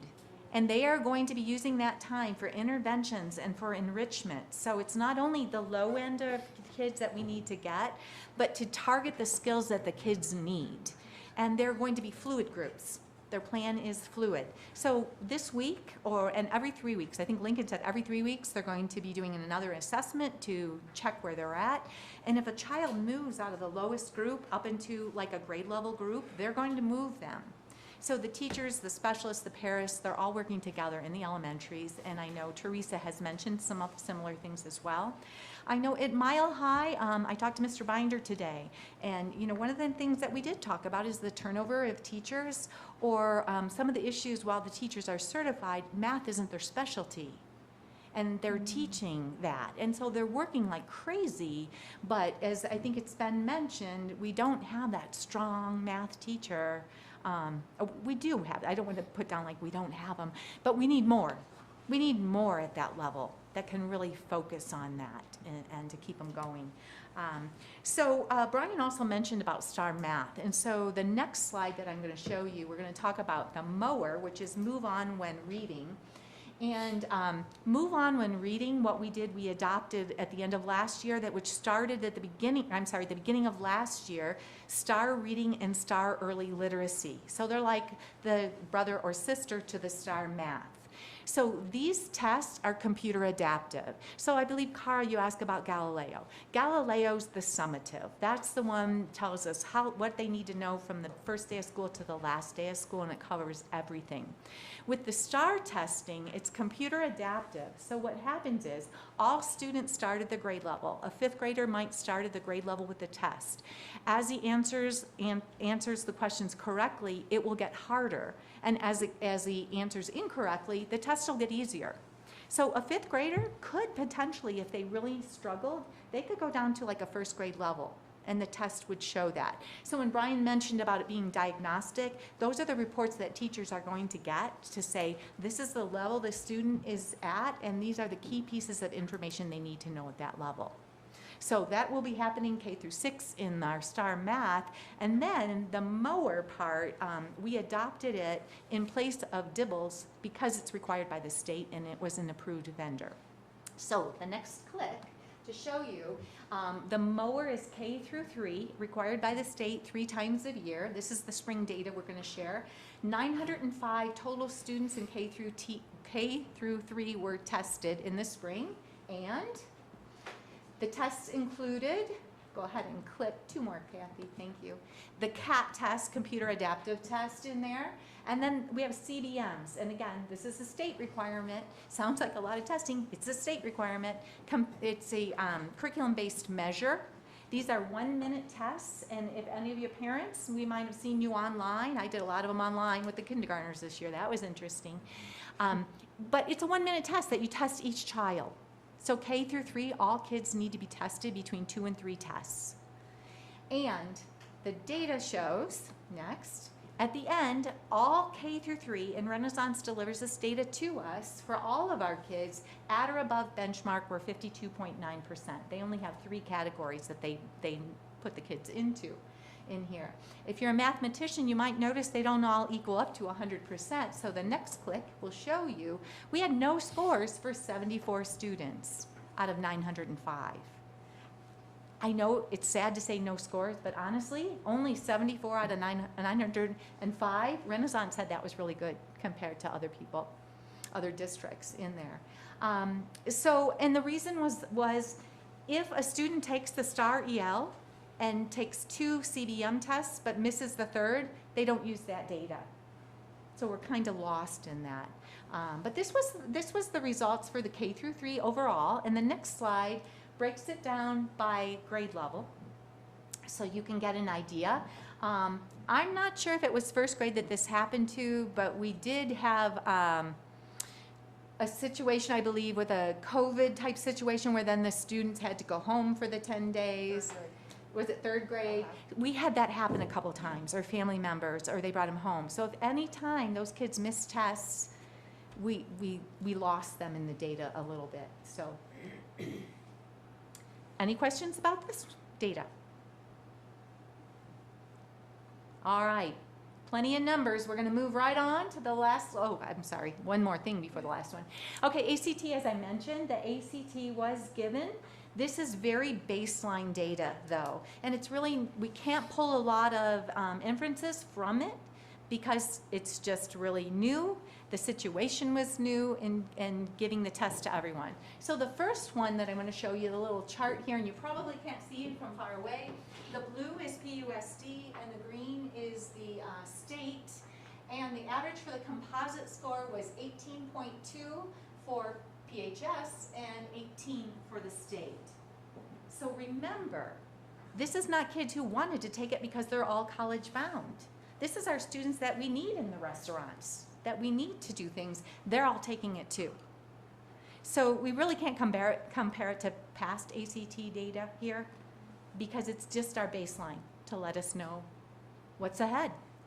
So the next slide gives us a bit of information about the core classes. And again, I'm sure it's hard to see for you guys, we have 54% taking core curriculum classes and 31, compared to 31 to the state, 38 for us over here, I believe, or 36 it is, because ours equal 100, which I thought, yay, it's 100%. The states equal 49%. So I was kind of, what is this? I spoke with Mr. Neely. This is students' self-reported data. So the question is asked in pre-ACT, like right before they take it, and the students write down this information. So What is core curriculum? the core, it's the core classes, which my understanding is to be like English, like they've taken 3 or 4 years of English, they've taken multiple years of math beyond what is expected, and Mr. Neely thought it might be as history as well included in those. So it's not like the elective type classes.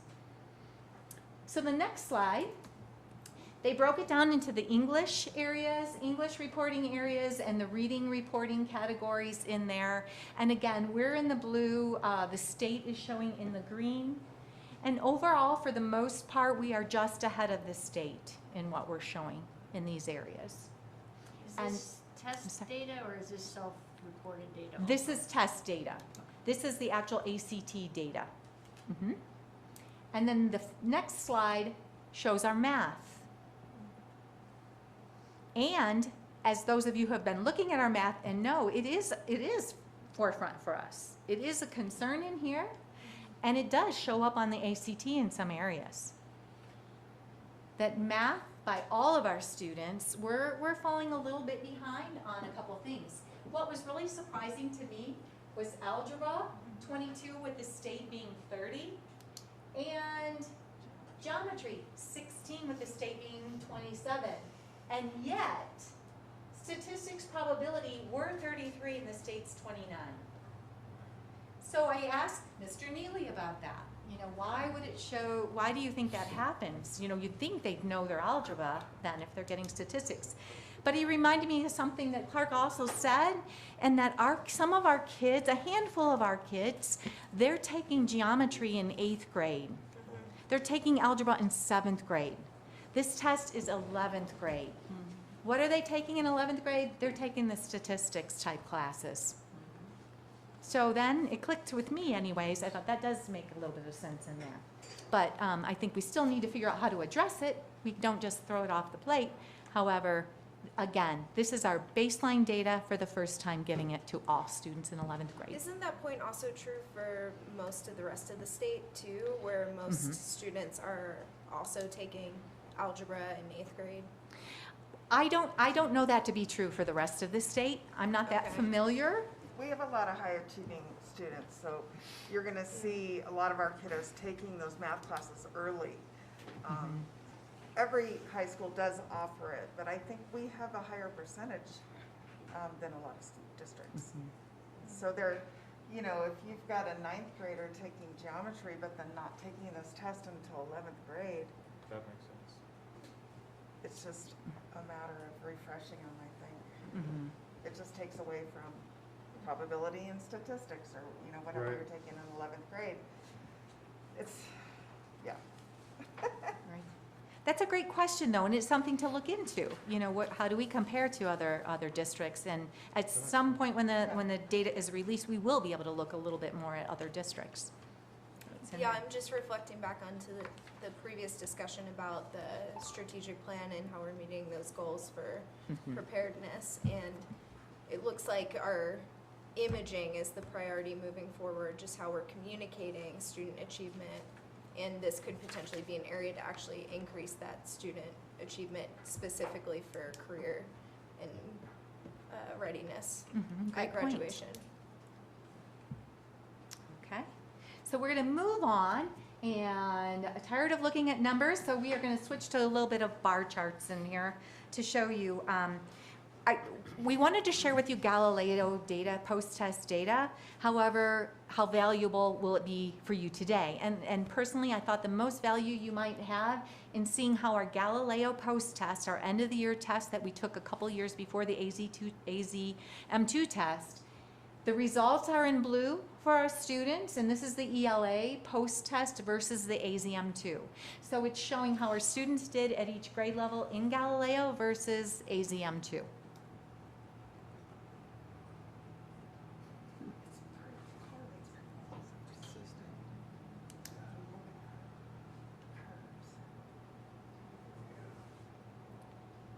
So any thoughts, observances, or questions?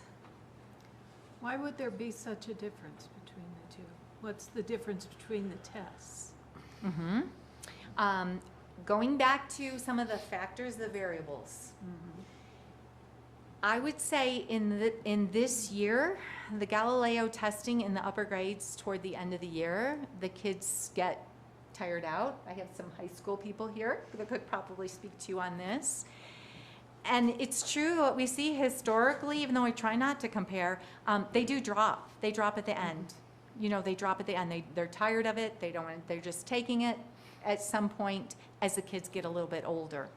And I think that is true up until the year before last. I think the mindset really started to change at the high school, and the teachers had more buy-in because they needed the data, and the push was there. I can say at the end of the year, there were times where people were like, okay, we've got to get this done. What computers do we have? They're home with the kids. Do we have them? And a lot of that played into it this year. The nice thing, though, I would say, is that I think the teachers and the students understand the necessity to really concentrate on the AZM2. And they put more out for it. I would. Emergency, Brian, or one other. Sorry. Brian. That was really prophetic. Different. I would also say, I mean, because Galileo, like that, it's called a CBAS, that temperature check. I mean, really, it's a predictor, and part of Galileo is the positive correlation between how they're doing on Galileo as a predictor and how they will do on AZM2. I wish it wasn't bar graphs, because really that gap between those that were passing on Galileo versus AZM2, the percentage is pretty small. If you've got a test that's an 80 to 85% predictor on how they're going to do, that's a great correlation. And to be honest, except for 7th grade, the percentage difference is pretty close. So how they did on AZM2 versus end of the year post, it's a good correlation. It's really consistent if Yeah. you look at but do you know what Galileo touts as the correlation? The correlation. Because when we buy these programs, they say, oh, it's a 90% correlation. Or, And they actually put out, it's called a forecast report, but right now with some transition in here, they don't have the data from me to make that correlation report in there. But I can tell you what they do is they do look at the first test, and they look at all 3 tests, and they see which ones the kids pass and which kids they don't pass. And it's a mathematical formula that they use that shows all of that in there. But this is the direction we want it to work. I mean, we'd like our Galileo to not be as good, and it informs what we need to work on, and then we hopefully do better on the AZM too. So it's working. Absolutely. Right. How long, how much time is there between the Galileo and the AZM2? In this case, I think there were, what did we look at today? Do you remember, Kelly, exactly? It was the beginning of May that they took Galileo, and now they take AZM2 in March. Mm-hmm. April. Right, so it was April. It was April 3 to 4 when weeks. they took, I believe, right, the Galileo. So it was after the testing, after the state testing as well? Oh, so they took them backwards this year? It's the normal. Yes. Oh. It depends on the grade levels. Like Mile High does it at the end of the year. The high school does it before the end of the year because they have their finals. So it just kind of depends on them. Last year, because of the conditions and just trying to get the data and getting everybody in, it was more scattered than normal. This year, we don't have any flexibility on when we can No. give the state test. No. So we have to give that primarily in April, maybe in March a little bit. And then typically then we say, okay, May is the time we can finish up Galileo. the Galileo. But the mid-year one, that's the CBAS, that's Yes. in December. December, January, depending again on, the high school has their exams or different things that happen in there. Yeah, So and I have to say, This Galileo is all 3 tests or just the first 2? this is only the post-test. Only This the is the post-test. last test. Okay. This is the comparison of the final test at the end of the year. Yes. So if we click on Kathy one more, this is the math. Remember though what I said in the beginning. There is no Galileo 10th grade math, and that's why we didn't do horrible in 10th grade. But being careful to watch how we interpret data, I wanted to leave it in there. Just as a reminder, they did take the AZM2 grade 10. They did not take a Galileo grade 10 in there. So, especially, I think you look at 3rd, 4th, look at 5th and 6th. I mean, the prediction there of how they are doing is really pretty accurate. And looking, again, at old historical, it is very accurate. It has been very accurate to what we see in here. I wanted to speak a little bit to, Mile High was mentioned earlier in the 8th grade and some of those issues, and I had a chance to talk to Mr. Binder. One of the things that they are focusing, I mentioned the elementaries have these power hour and the different things. They are working strictly with homeroom, and they have continued to use a program that they're going to use, which is called Moby Max. And Moby Max is an instructional program. The kids take a placement test in the beginning, and then they learn, and the skills that are taught to them through the program come right from Moby Max at a student level, what's appropriate for each student. So it's aligned to each student's needs in there. In addition, he said that they school-wide, they are using regular class time to really focus on the power standards and to look at the skills that have been missed, to really watch kids. And one of the things that he mentioned to me, which I hear uniformly with all the principals that I spoke with, is student ownership and the need to get students in, to own their data, to look at where they're at in order to get that desire to do better. And that is something that he's really actively concerned about, and they're going to be working on at Mile High this year. And at PHS, they are planning on a school-wide all-year Focus Fridays this year, according to Mr. Neely. They will be working on interventions, and all of the principals mentioned, it's not just the students that are low that they're looking for. Absolutely, they're the most important, but so are our kids who are high and off the charts on these tests. We need to keep them up and keep them growing. So they're looking into filling gaps and to focusing, really, he mentioned skills in the content area, sticking within the content area, but focusing on those skills that the kids need to do better. So the last slide, I didn't want to leave with a screaming lady. So I wanted to give you a little celebration slide at the end because I'm excited because quite honestly, I think right now 4 of our schools are scheduled to begin testing on Monday, the 9th. They want to begin testing not just to get the kids test, they want the data. They want the data. They want to be able to get those diagnostic skills that kids need and address their needs with these interventions and these extra times on these really important class time schedules. So just wanted to share that. They want to meet the needs of every student. And that's from Shelley and I. Questions? All right, I'll give Kathy her clicker. Thank you. Thank you, Renee. Thank you.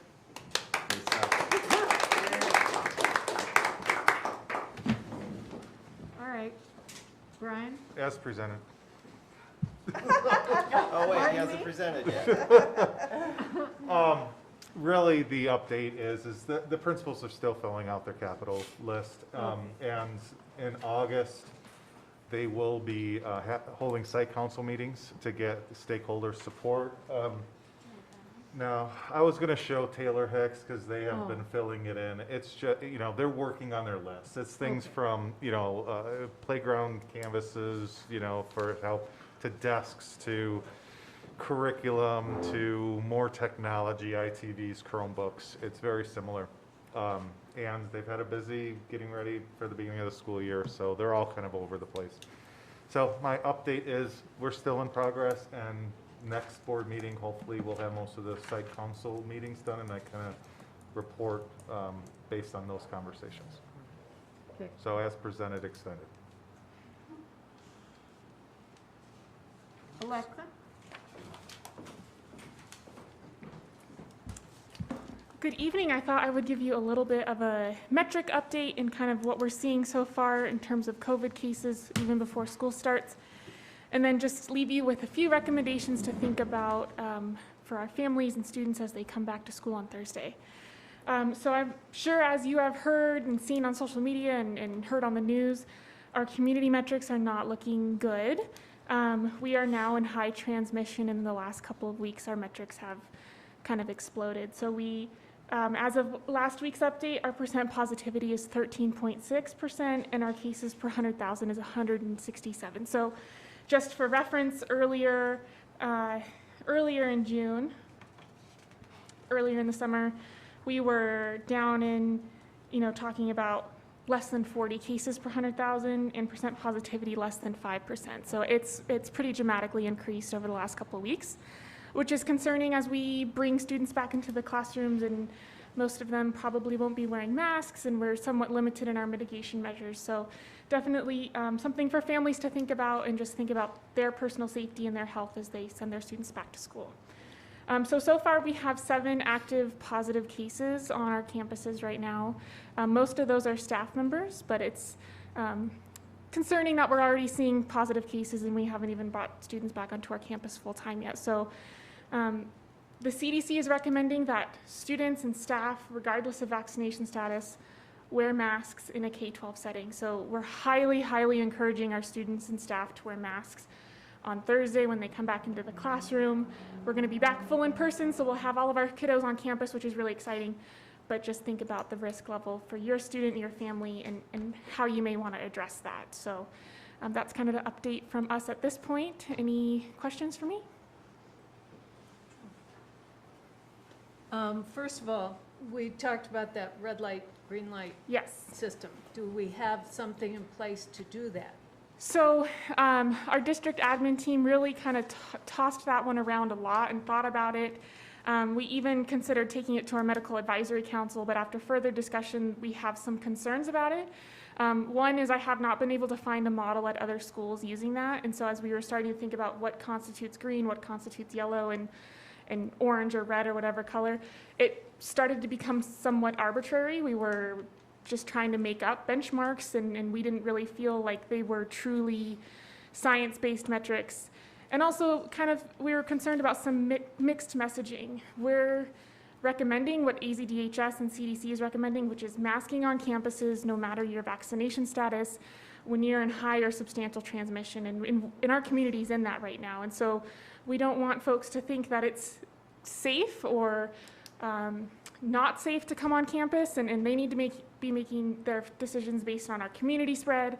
We'll have our dashboard up and going, so they'll be able to see how many cases are on our campuses and if there's been any transmission. But we just had some concern about arbitrarily making benchmarks when there isn't other models around the state or nation that I've seen. We just wanted to be really careful about that and how that's being interpreted. I also I sat through Leslie Horton's town hall update yesterday.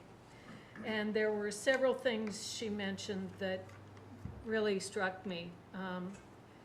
First of all, she's highly recommending masks, as you say, for anyone in school, and says that schools that have already started in our general area are already showing high rates of infection. Yes, yeah, So- Ash Fork opened for a week and then had to close because of COVID Yeah. spread. Ms. Bradstreet was just telling me that her daughter, Katie, who teaches down at Hamilton High School, there are 2 students testing positive away from closing school to in-person learning. They have over 20 staff members who have tested positive, and they're seeing outbreaks and spread happening at school. Yeah. So we are seeing evidence elsewhere that it's spreading in schools. She talked about quite a number of people who are getting what seemed to be mild colds, and she strongly encouraged people to get tested if you have that, because quite a number of those people then tested positive. That may not register as a severe symptom and so be ignored. Our hospital is at capacity, and there are young people, children, in that number. Basically, what I came out of it with is that given the limits on what schools are allowed to do, that more and more of the responsibility is falling on families to keep kids home if they are sick, if the kid is sick, or if someone in the family is sick, to encourage mask wearing, to get vaccinated, because our our ability to impact this is not too great. And I mean, the one thing that's left to us is sending kids home, and I don't want to do that again. So that's kind of what I picked up out of it. So, what's your bottom line on that, Deb? I mean, in terms of,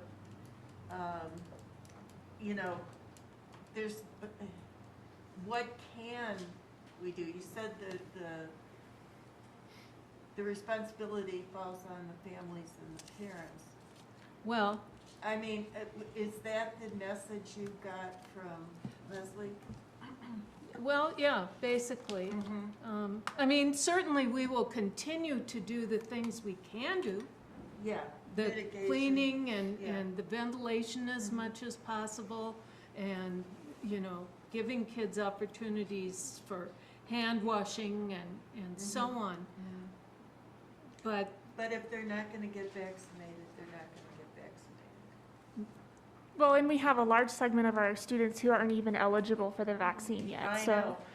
all of our K-4 schools, you know, will have no students who have been vaccinated Yeah, simply they're because not they're not eligible, eligible. so- So there's different risk levels Right. at different schools depending on the populations of those, of that, you know, student body and so on. So I was reading today that hopefully maybe in October or November, there'll be an authorization for 2 to 11-year-olds to get the vaccine. So hopefully that happens, and hopefully families opt to get vaccinated. But every public health agency that I've read recommendations from, they're saying mask up, stay home when you're sick, and get vaccinated if you're eligible. And I just was reading the updated guidance from AIA, which oversees our high school sports. They are highly, highly recommending that every high school athlete get vaccinated.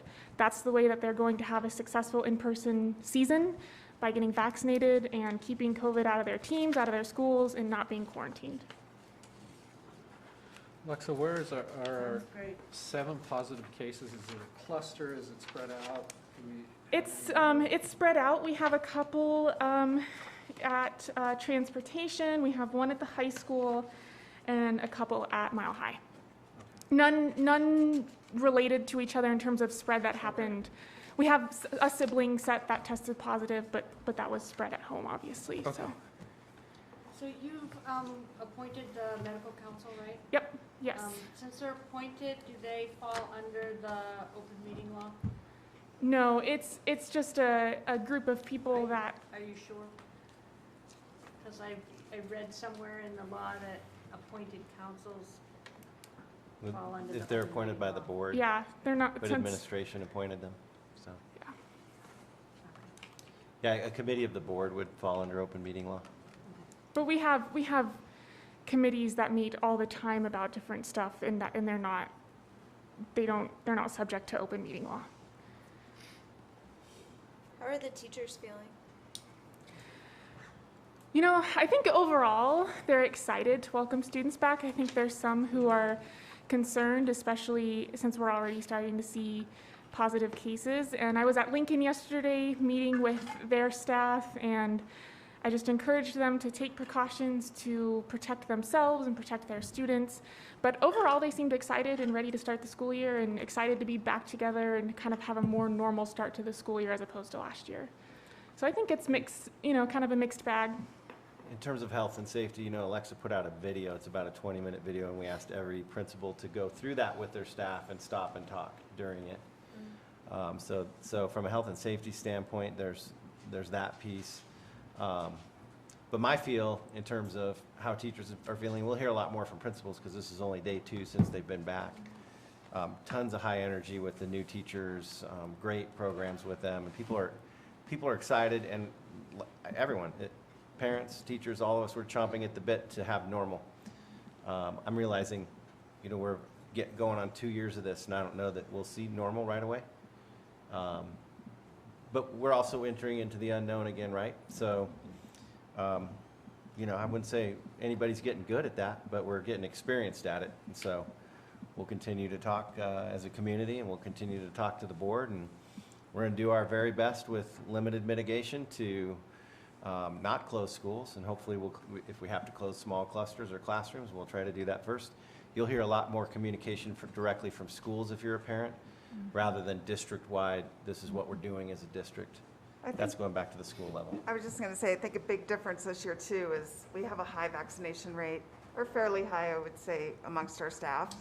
And so there's kind of that.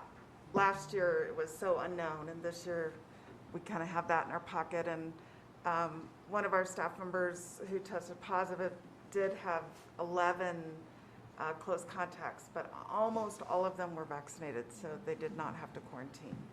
So that was hopeful, because we don't want to lose staff. It's hard to operate a school without staff. And I think, just circling back to, Kari, your question about the Medical Advisory Council, just a reminder for everyone, this is just a group that we're asking for their opinions and recommendations, but they're not the end-all be-all decision makers.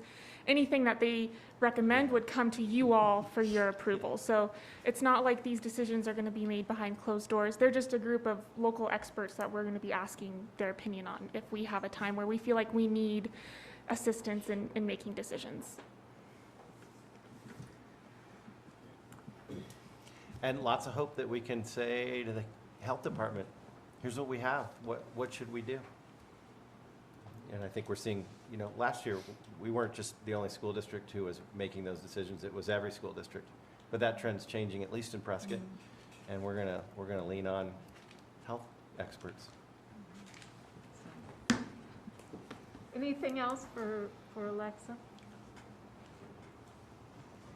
Thank Okay. you. Thank you, Alexa. Yeah, thanks. Anything anybody has on future agenda items? Okay.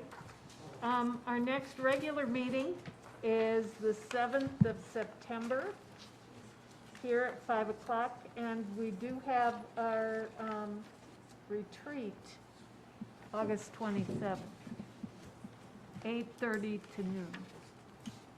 It'll be shorter than this meeting. Yeah. 8:30 to noon. So, all right, we're done. Thank you.